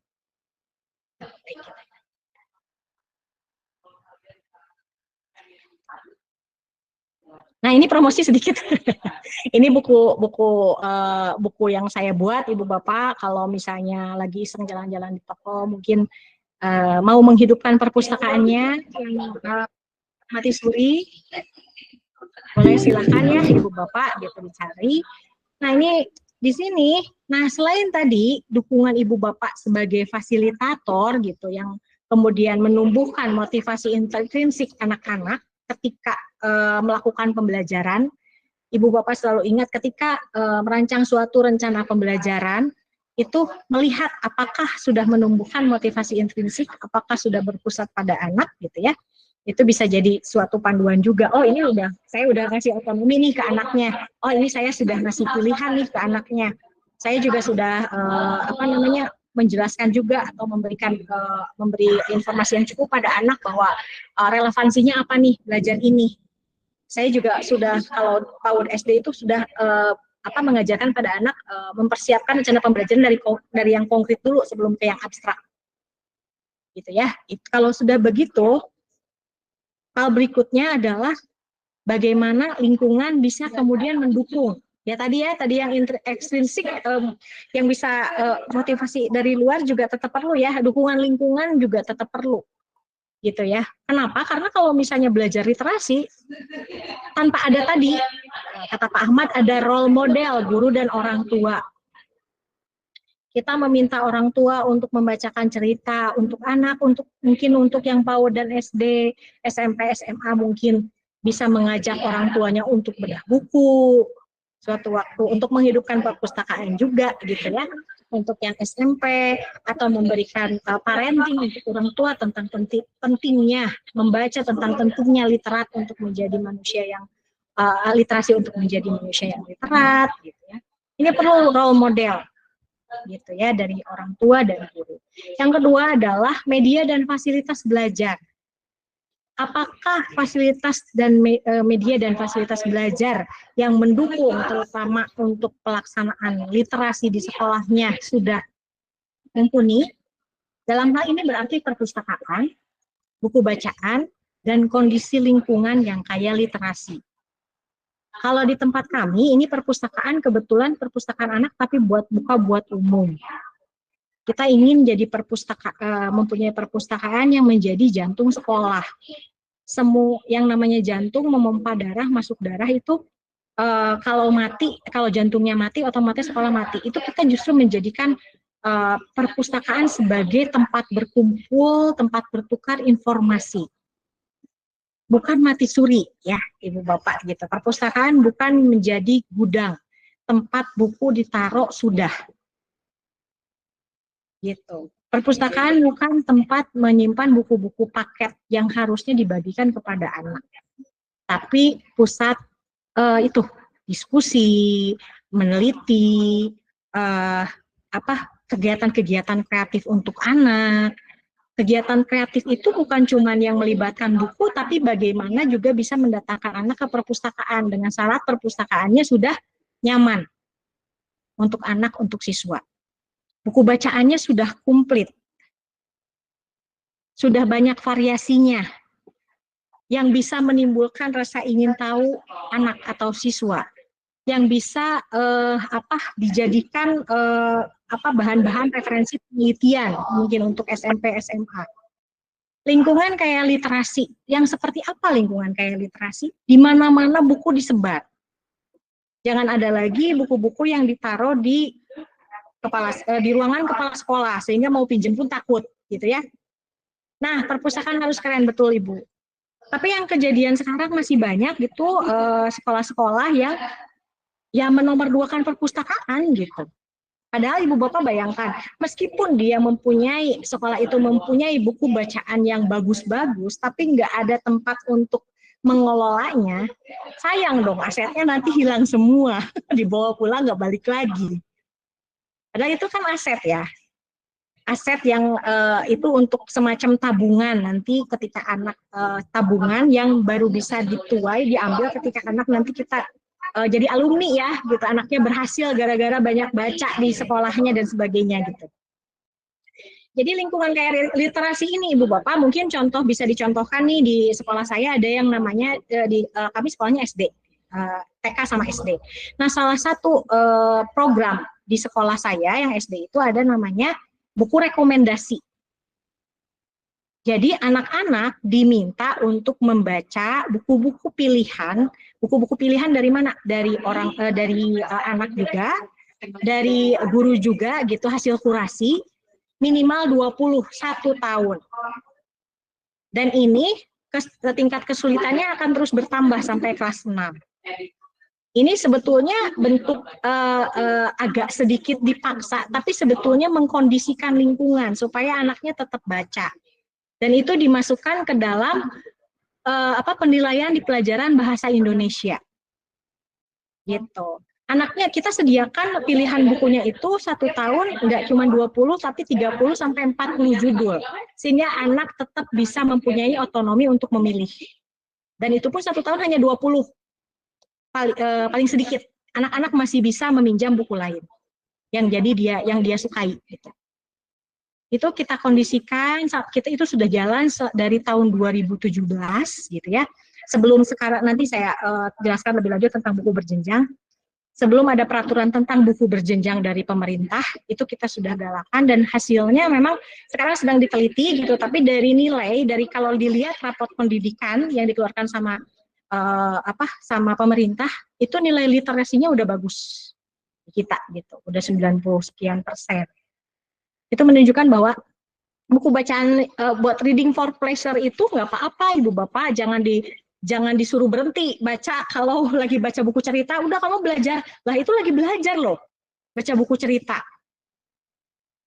Gitu. Jadi jangan sepelekan buku cerita dan sediakan berbagai macam genre juga, karena mungkin ada anak-anak yang senangnya bukan buku bacaan tapi buku tentang sains. Malah ada yang mungkin anak senang ensiklopedia. Gitu ya. Jadi ini bagaimana menanamkan di SMP? Ini ada pertanyaan nanti ya Ibu Bapak dijawab. Jadi menanamkan ini harus jadi role model. Ini mungkin menjawab komik boleh, komik Bu. Anak-anak tapi ketika dibaca enggak. Gitu. Kita juga bisa selain ini buku bacaan, lingkungan kayak literasi ini, Ibu Bapak tadi mungkin tips-tips untuk menumbuhkan budaya literasi di sekolahnya itu. Yang pertama adalah tadi menumbuhkan juga motivasi intrinsik. Apa yang sedang disukai anak? Apa yang yang sedang happening di anak-anak? Apa buku-buku atau bahan bacaan yang kontekstual dengan anak-anak? Dan jangan lupa ini lingkungan yang mendukung. Guru, orang tua jadi role model. Itu nggak bisa. Susah, bisa tapi susah kalau misalnya nggak dicontohin sama gurunya. Sama orang tuanya. Atau gurunya lah ya kalau di sekolah ya gitu. Ngajak anak baca tapi dianya nggak pernah baca. Bapak gurunya nggak pernah baca. Itu nggak bisa. Jadi susah nanti anaknya kalau ngajak diskusi. Kemudian media dan fasilitas belajar. Perpustakaan, buku bacaan, lingkungan kayak literasi. Di sekolah saya nggak ada perpustakaan, nggak apa-apa. Yang penting buku bacaan yang ada. Kalau buku bacaan nggak bisa, nggak harus wajib. Ada. Dan beragam. Kurikulum Merdeka menuntut itu. Harus seperti itu. Karena kalau enggak, anak-anak belajar dari mana Ibu Bapak?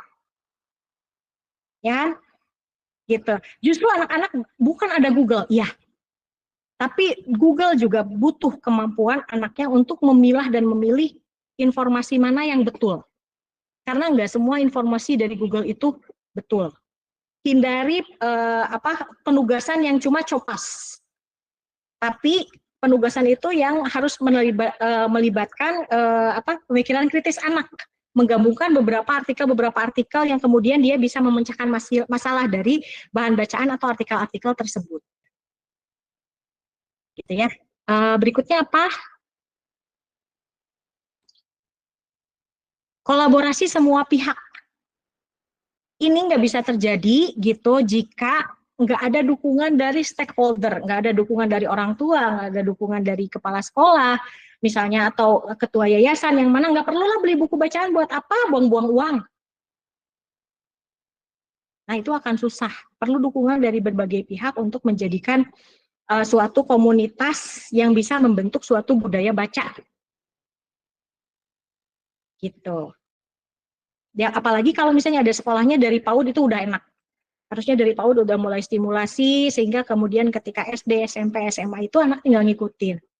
Mungkin anaknya ada yang, Bu, apakah selalu ketika dibiasakan anaknya bakal suka baca? Enggak, belum tentu.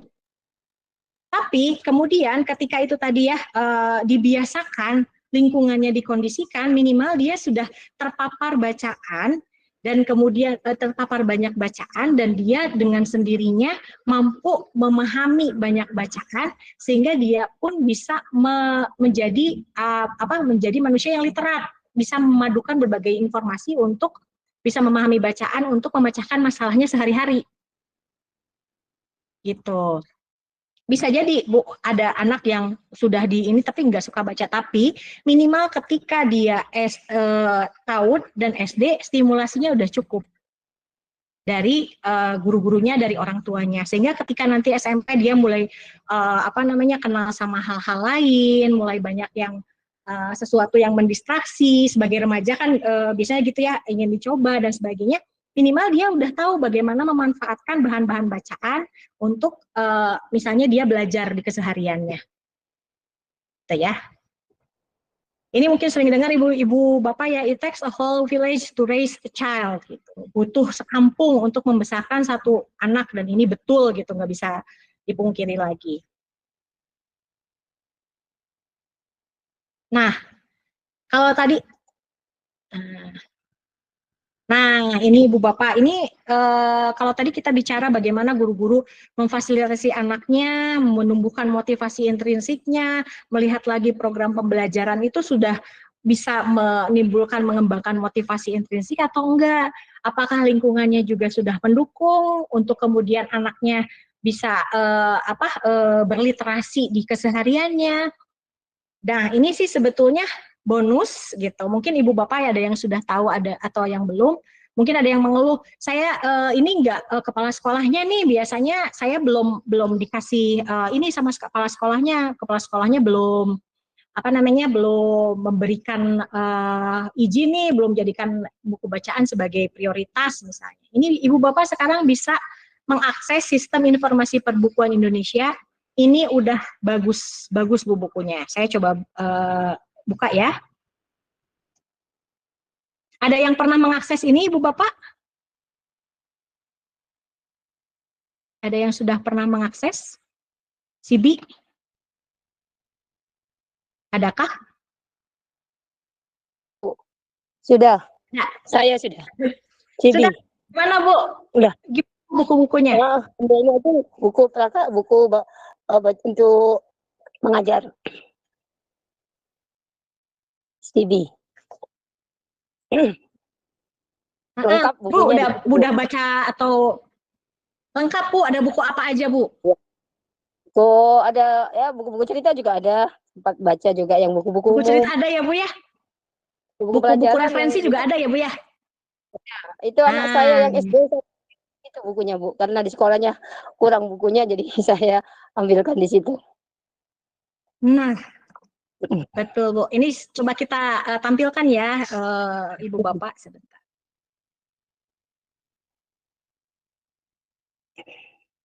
Saya coba tampilkan dari Sibi sebentar. Saya coba tampilkan dari Sibi buku-bukunya, semoga bisa tampil.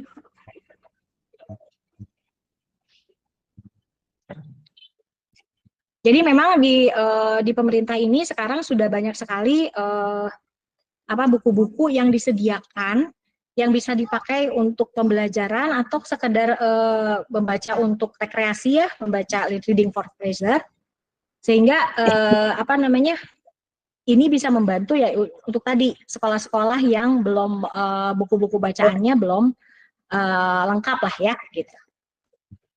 Nih, kenapa hilang lagi? Bentar ya, ini sinyal.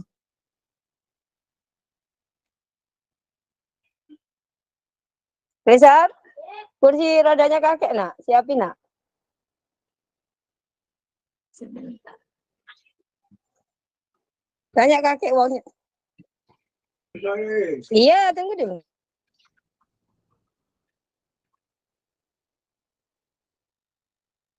Ini sinyalnya lumayan nih.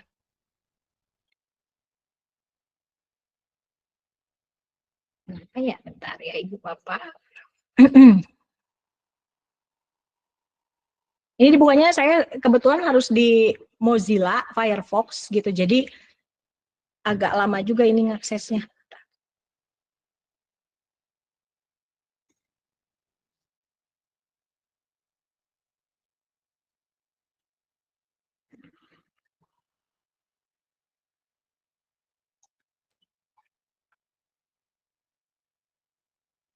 Jadi di buku-buku ini, terutama buku-buku kalau misalnya buku pelajaran udah biasa ya gitu, terutama buku non-teks gitu. Di sini ibu bapak sudah bisa menemukan yang namanya penjenjangan buku. Ada kode-kodenya dari A sampai sampai E sebetulnya. Tapi kalau nggak salah baru sampai D ya yang ada di CB ini. Penjenjangan buku ini fungsinya untuk apa? Adakah yang sudah tahu penjenjangan buku terkait penjenjangan buku? Mungkin boleh share. Buku berjenjang, ada yang sudah pernah dengar nggak Ibu Bapak nih?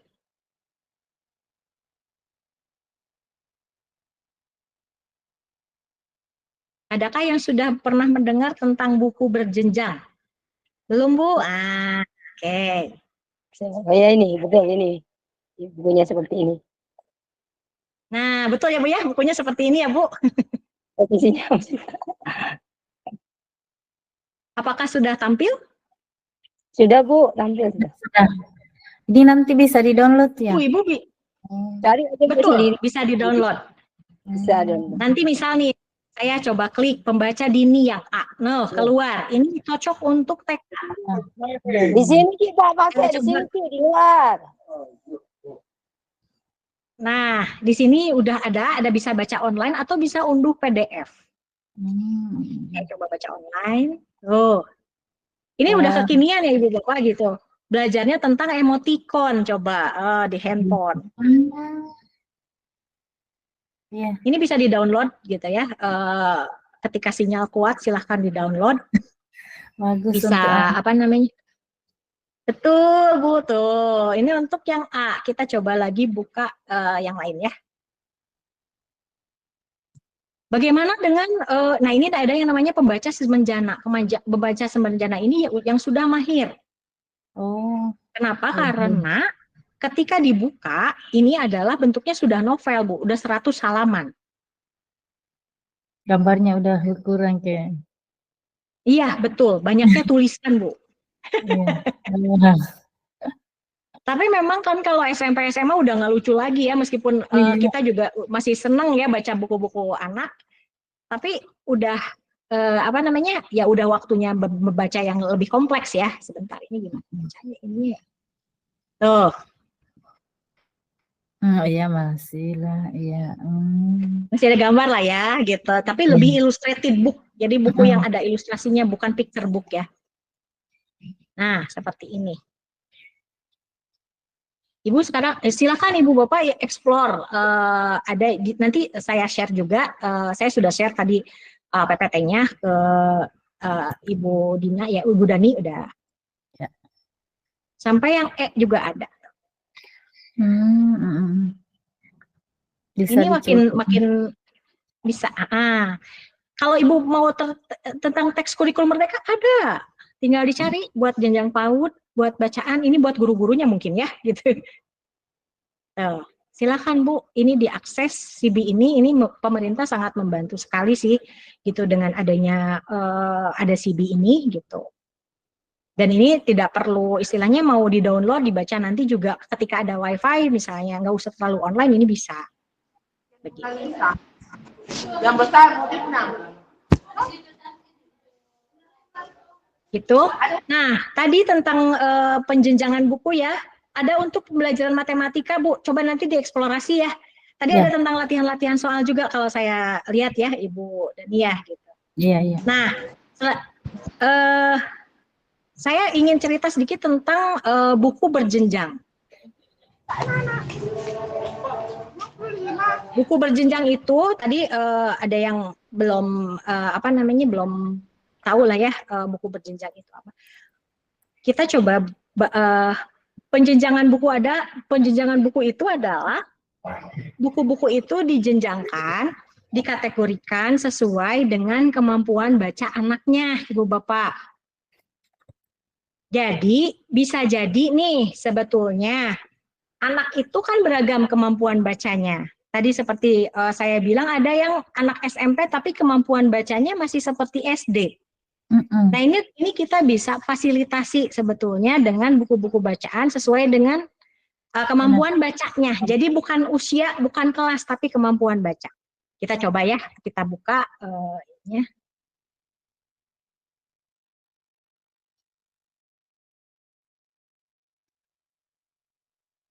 Ibu Bapak nanti tinggal buka pedoman penjenjangan buku.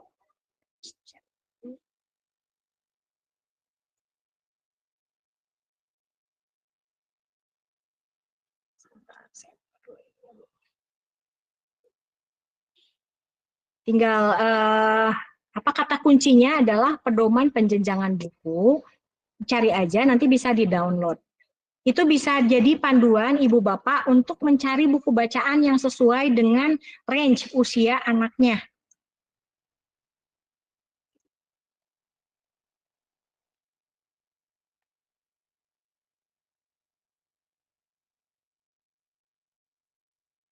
Nah, ini tinggal repository Kemdikbud, tinggal diklik. Nah, ini keluar. Sudah keluar ibu bapak? Sudah, Bu. Nah, sudah ya? Nah, ini ibu bapak bisa lihat di sini. Saya nggak akan bacakan satu-satu, nanti nggak akan selesai sampai besok.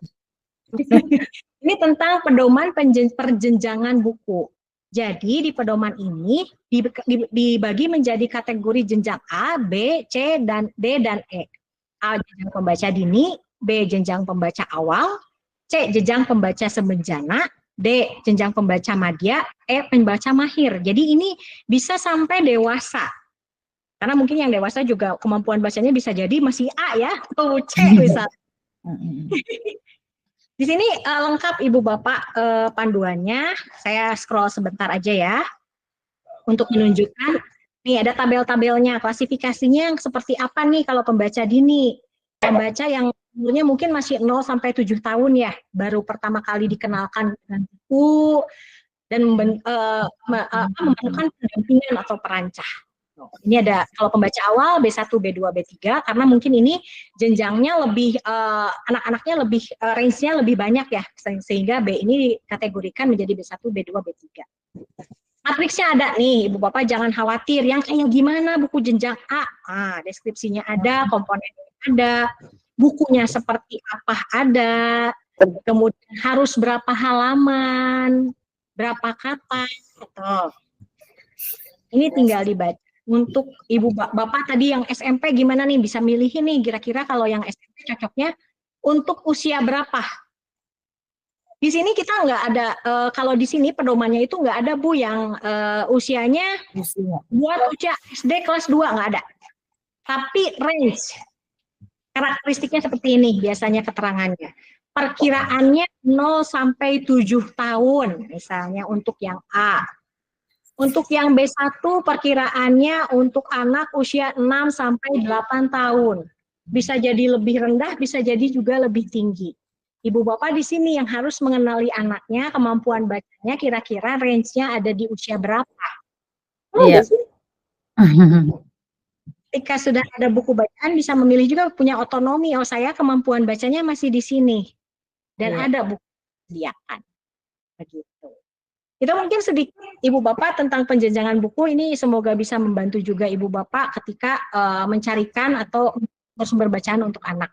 Nah sekarang di toko-toko buku juga sudah mulai nih Bu penjenjangan buku. Ibu Bapak mungkin tinggal melihat yang di penjenjang buku anak saya range-nya dari B sampai C berarti carinya yang itu misalnya buku bacaannya tinggal dicari kesesuaian tema-tema di dalamnya. Iya. Begitu mungkin Ibu Bapak yang bisa saya sampaikan. Semoga sih ada manfaatnya ya Ibu Bapak gitu. Saya sih nggak tidak berbicara bagaimana tips-tips itu dikembalikan lagi kepada Ibu Bapak sendiri untuk mengembangkan kemampuan literasi anak, untuk menjadikan anak yang literat itu seperti apa. Dengan tadi bekalnya ya harus memperhatikan motivasi anak secara ekstrinsik, intrinsik, kemudian juga tadi memperhatikan juga bahan-bahan pembelajarannya dengan memperhatikan kelengkapan fasilitas atau fasilitas-fasilitas yang bisa menjadi dukungannya gitu. Itu semua untuk konten apa aja yang diajarkan, materi apa yang sesuai itu pasti Ibu Bapak yang lebih paham. Tapi perhatikan pastinya ketika kita belajar sehari-hari melakukan literasi dalam keseharian, jangan lupa selalu ingat harus berfokus atau berpusat pada anak. Itu yang dapat menimbulkan motivasi intrinsik anak sehingga harapannya anak menjadi manusia dan literat dan bisa bergerak dan menggerakkan nantinya. Begitu mungkin Ibu Dani, silahkan kalau mungkin nggak tahu waktunya masih ada untuk pertanyaan atau diskusi, saya kembalikan kepada Ibu Dani. Silahkan. Iya, terima kasih Bu. Materi yang luar biasa, apalagi ini untuk kita yang masih punya balita ini sangat bermanfaat sekali bagi saya ini. Baiklah, mungkin sudah banyak ini yang antri resip untuk minta sharing dari Ibu, mengajukan sedikit diskusi. Kita batasi 2 penanya mungkin Bu ya, karena di sini sudah waktu Silakan. Indonesia sudah hampir Jumatan di sini Bu. Iya ya. Iya, Silakan Bu. saya persilahkan untuk Ibu siapa? Asniati. Silakan Bu, open mic. Izin minum ya Bu ya, sebentar. Ibu Asniati ada atau mungkin kepencet aja ya. Atau bisa diisi di kolom chat saja kalau tidak bisa open mic. Ya, dipersilahkan. Kalau ada yang yang masih dirasa kurang kurang jelas dari penjelasan Ibu Karin tadi mungkin bisa ditanyakan. Sambil menunggu yang ini Bu, yang raise hand, saya mau sharing dengan Ibu dulu. Ini ya, kebetulan saya punya 2 balita.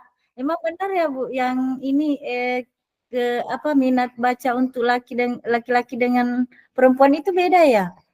Saya lihat ini anak saya 2 laki-laki, 1 perempuan, minatnya bagus banget untuk baca. Saya tahu dia masih TK, tahu sudah bisa baca. Tapi kalau yang laki, aduh ya Allah. Memang gitu ya? Iya Bu. Katanya Ibu mungkin pernah dengar juga ya Ibu Aisyah Dahlan ya Bu ya. Kalau laki-laki itu memang pikirannya bermain Bu sampai SMA. Oh ya, memang benar. Saya juga sama, laki-laki dua-duanya. Sedikit banyak gitu. Ada yang kalau laki-laki itu tuh makhluk langka. Memang kalau yang pria itu senang belajar dari kecil. Rata-rata memang udah kayak semacam fitrahnya mungkin untuk anak-anak laki-laki itu baru mikirnya biasanya udah SMA ke sana baru mikir gitu masa depan. Tapi kalau ini mah fun-fun aja Bu. Cuman ya kita nggak bisa, ya udah ada kodratnya kayak gitu, nggak juga Bu. Tetap kita harus melakukan stimulasi sih Bu. Mungkin agak lebih lama daripada yang wanita, tapi insya Allah sih kalau itu tadi dikondisikan lingkungannya gitu ya. Terus nggak pantang menyerah dibacakan, atau kalau perlu dia sukanya apa tentang mobil ya dibacakan tentang mobil misalnya Bu. Itu bisa Bu. Semoga membantu. Iya. Oh ini si Ibu Nurhana sudah ada yang mau di ini. Silakan Bu Nurhana. Silakan. Ya Bu, Assalamualaikum warahmatullahi wabarakatuh. Waalaikumsalam Bu. Kemarin tanggal 3 Juni lihat Ibu di sana di Puskur, maaf. Ikut. Oh rupanya Ibu di sana. Iya Bu. Lihat aja Ibu udah jalan saya 1 hari Bu. Oke Bu, ini alhamdulillah kalau saya buka CV, saya langsung cari buku kurikulum Bu. Buku guru. Tapi alhamdulillah tadi ada tambahan ternyata itu tadi yang buku berjenjang. Ini Bu, mungkin Ibu ada tips. Saya ada Bu kedai itu dan taman baca. Nah, untuk apa namanya? Bisa jadi apa kita itu bisa dapat buku-buku harus kemana gitu Bu kalau kita mau ngajukan. Kalau ada sih sebagian sudah beli Bu. Tapi kalau mau itu kita kemana? Mungkin Ibu punya tips bagaimana pada saat Ibu membuka perpustakaan di sekolah. Di TPA saya juga Bu mengaji itu pingin saya punya juga perpustakaan mini gitu. Untuk buku-bukunya itu Bu kita kemana gitu kalau bisa ada tipsnya. Makasih Bu, mungkin itu aja. Makasih Bu. Assalamualaikum. Waalaikumsalam. Aduh Bu Nurhana ternyata kita pernah bertemu ya tapi belum bersapa mungkin ya gitu. Baik. Tips-tipsnya Bu gitu yang sudah pernah bukan saya alami tapi teman saya alami Bu. Jadi kalau sekarang trennya itu orang-orang mau menyumbang kepada biasanya mau berdonasi kepada lembaga-lembaga atau komunitas yang aktif, Bu. Yang aktif dulu. Jadi misalnya Bu Nurhana sekarang sudah mempunyai ini koleksi ya Bu ya, bacaannya sudah mulai ada sebetulnya, tapi mungkin belum banyak. Itu dipakai dulu aja yang ada, kemudian Ibu aktif, lebih baik bisa mengaktifasi media sosial, Bu. Itu sebagai salah satu bentuk promosi. Kegiatan-kegiatan Ibu tolong istilahnya di-upload lah, diberitakan gitu, karena ini kan kabar baik ya gitu, ada yang bergerak. Kemudian Ibu ikut komunitas juga, Bu. Komunitas TBM, FTBM, Forum Taman Baca Masyarakat. Di situ biasanya suka ada info. Ya, Taman Baca Forum Masyarakat. Taman Baca Masyarakat. Nah, itu biasanya suka ada info-info. Ibu juga bisa ikut komunitas-komunitas yang lain, misalnya komunitas pustakawan, komunitas pengelola TBM dan sebagainya. Di situ biasanya suka ada info. Gitu, Bu. Jadi biasanya kita suka bertukar info di situ, Bu. Ada sumbangan betul, KGBN juga suka ada ya Pak ya di KGBN. Mungkin pengumpulan buku atau informasi dari komunitas-komunitas yang kolaborasi sama KGBN, Ibu. Ada sedekah buku Indonesia. Ibu bisa cari tahu di googling juga. Tapi itu Bu, harus aktif dulu. Jadi sekarang jarang sekali yang mau menyumbangkan bukunya tanpa istilahnya taman bacaannya itu usaha dulu. Karena dia kalau misalnya nggak lihat bukti, dia nggak mau istilahnya kira-kira ini buku saya dipakai apa enggak ya gitu kalau dikasih. Tapi kalau udah ada buktinya, oh iya nih, ini dipakai nih karena di media sosial misalnya atau di foto-foto yang Ibu kirimkan ternyata kegiatannya udah aktif meskipun bukunya seadanya. Mungkin itu tipsnya ya Bu ya. Rajin ikut komunitas dan beritakan Bu kegiatan-kegiatannya. Gitu. Di media sosial. Ya, sowan juga Bu ke ini terdekat pemangku kepentingan. Iya, insya Allah. Infokan juga. Iya. Bu, ya. Semoga membantu Bu. Terima kasih Bu, bantu banget. Tuh ikut KGBN ya betul Pak. Iya. Ada lagi atau sudah habis waktunya Bu Dani? Silakan. Ya tips ya Bu, Ibu Dani, di perpustakaan SD atau TK itu wajib ada dongeng. Salah satu programnya harus ada dongeng ya Ibu Bapak, karena karena perpustakaan yang menyediakan layanan anak salah satu syaratnya adalah ada storytelling, kegiatan mendongeng di situ. Entah sama orang tua, entah anaknya atau pustakawannya atau pengelola perpustakaan. Iya. Sayang sekali nih Bu waktunya mepet Jumatan kayaknya. Iya sudah. Saya masih banyak yang belum ini tapi di lain waktu mungkin masih bisa ya Bu ya. Insya Allah Ibu. Karena saya pikir dari yang saya garis bawahi sepanjang diskusi tadi itu bahwa literasi itu sangat penting untuk kehidupan kita dan memang harus ditanamkan dari awal, mungkin dari sejak bayi ya. Betul. Yang harus diajarkan mengenai minat mereka untuk membaca, minat anak-anak kita untuk membaca. Mungkin ada closing statement Bu dari Ibu sebelum kita tutup webinar kita hari ini. Ya, Ibu Bapak jangan putus-putus berusaha untuk anak-anak, menumbuhkan motivasi internal. Jangan lupa juga jadi role model. Ini ikut ini juga udah suatu upaya yang hebat ya, terlepas dari motivasi eksternalnya. Mungkin mana absen katanya. Mungkin kalau harus absen biar dapat sertifikat ya Bu ya, itu nggak apa-apa, jadi mesti ekstrinsik. Tapi itu tadi ketika kita sudah menghadiri suatu forum belajar, pilih mana yang Ibu Bapak rasa bagus dan Ibu Bapak percayai. Jangan segan atau jangan takut dan jangan ragu untuk bergerak, jangan mager ya Ibu ya untuk bergerak dan mengimplementasikan apa yang sudah didapat. Itu saja, semoga kita bisa sama-sama bisa menjadi manusia yang literat dan juga bisa mendorong anak-anak kita juga menjadi manusia-manusia yang literat dan bermanfaat untuk bangsa. Itu aja mungkin ya Bu ya. Terima kasih. Terima kasih Bu. Sangat menginspirasi diskusi kita hari ini. ditunggu lain waktu mungkin bisa berkunjung langsung ke Pangkep atau dalam bentuk webinar seperti ini lagi ya Bu. Boleh Bu, ditunggu Bu undangannya. Saya senang kalau diundang Bu, Pangkep langsung. Ya. Makasih banyak Bu. Setelah ini mungkin masih ada sosialisasi ya. Makasih banyak Ibu untuk kesiapannya di sini. Kami di Pangkep akan menunggu kedatangannya Ibu. Bisa langsung ya Bu. Kalau ke Pinrang bisa singgah-singgah lagi di Pangkep Bu. Bisa singgah ya Bu ya. Iya. Bagaimana? Baik, terima kasih Ibu Bapak. Saya izin mundur dulu ya Ibu Bapak untuk mengerjakan. Iya, makasih Bu. Maaf kalau ada salah-salah. Terima kasih. Iya.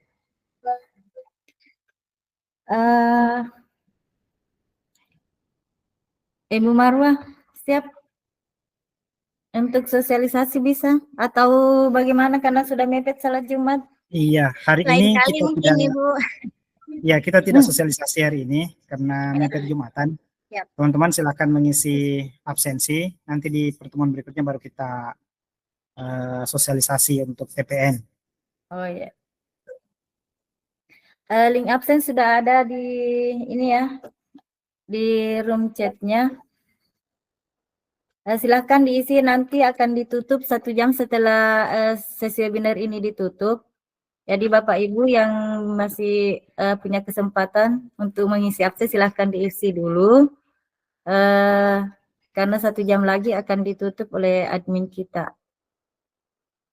Saya kira sekian dari kami. Terima kasih atas kepesertaan Bapak Ibu sekalian. Ditunggu kedatangannya, kehadirannya di seri webinar selanjutnya di KGBN Kabupaten Pangkep. Terima kasih. Assalamualaikum warahmatullahi wabarakatuh. Link absen ada di atas. Warahmatullahi wabarakatuh.